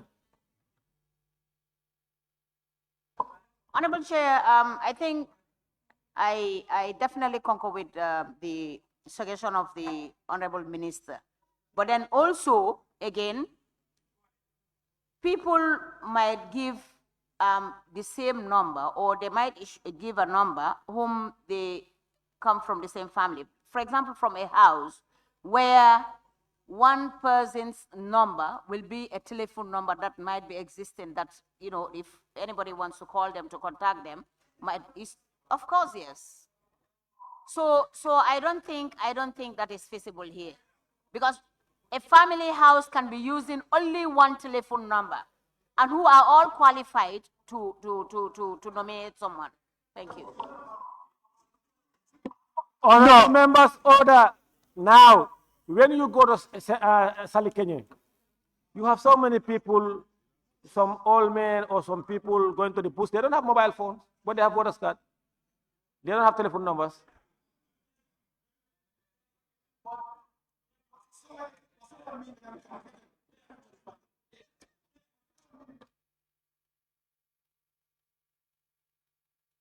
It's very important, huh? Yes. Chair, I just want to share my story with members of Parliament, because it's very important for you to listen, because it happens to me. No, listen. What I'm coming to say is very important. It happens to me. I was in Rwanda. There was a political party in this country who was on the verge of registration, and they used my voter's card. So I received a call from IEC when I was in Kigali. So they were trying to inquire. I told them, I don't know this political party. I'm not affiliated to them. So where do they get my voter's card? So for me, it happens to me. Honorable members, it is proposed that clause 42 amendment. It is proposed that on 42D, 3, to include contact telephone numbers of voters shall be provided. Those in favor, please say aye. Those not in favor, please say no. The ayes have it. Order, honorable members. Honorable members, those in favor of the inclusion of telephone numbers of the voters to be provided for those nominating candidates, raise your hands.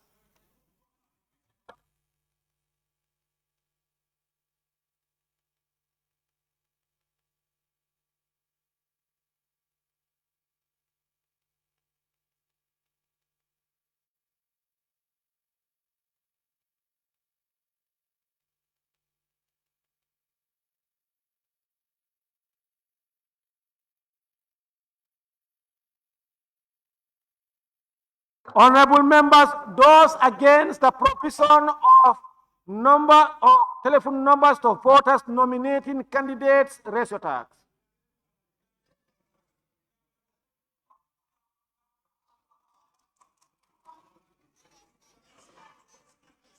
Honorable members, those abstaining of either provision or non-provision, and their abstaining raise your tag. Honorable members, the results. Ayes 27, noes 5, abstention 0. Nominations of candidates must be accompanied by telephone numbers. That's the last one.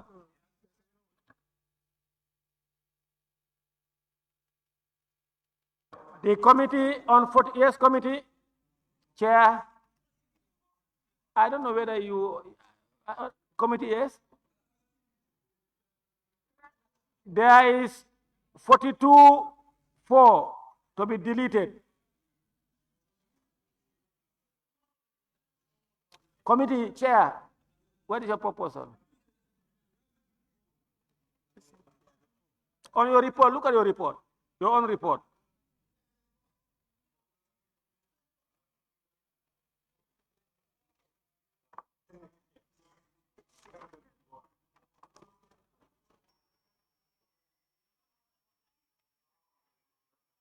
Later.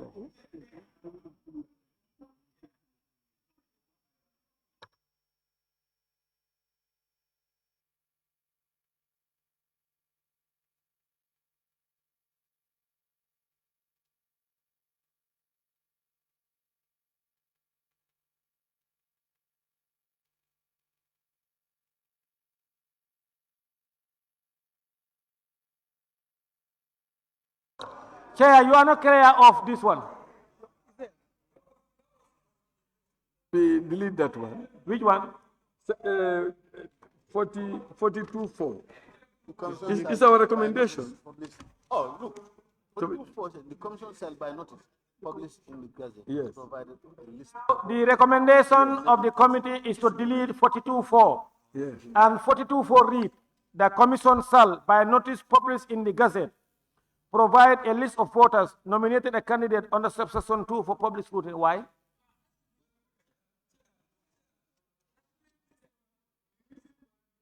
Proposing this is because many people are nominating people, but they want to do it in secret. No. They don't want to. Yes? What do you mean no? But there should be, Listen to me. Those are public documents, nomination papers. No. You don't. This is part of an election. Okay, go you ahead. go and put my list somewhere and say, I nominated this person. I did not give my name to that person so that he can go to the Bantaba and tell everybody that I nominate him. That is between me and him, and between us and the IEC. So to go to the Bantaba and paste everybody's name everywhere, don't you see how alarmed he was when he was in Kigali? That's not fair. That's why we are recommending that. Honorable members, it is proposed that clause 42-4 be deleted. Those in favor, please say aye. Those not in favor, say no. The ayes have it. Honorable members, it is proposed that clause 42, nomination times and criteria as amended, stands part of the bill. Those in favor, please say aye. Those not in favor, please say no. The ayes have it. Honorable members, I'm going to suspend this committee stages and then resume the House. The Assembly now resumed. The committee stage is suspended.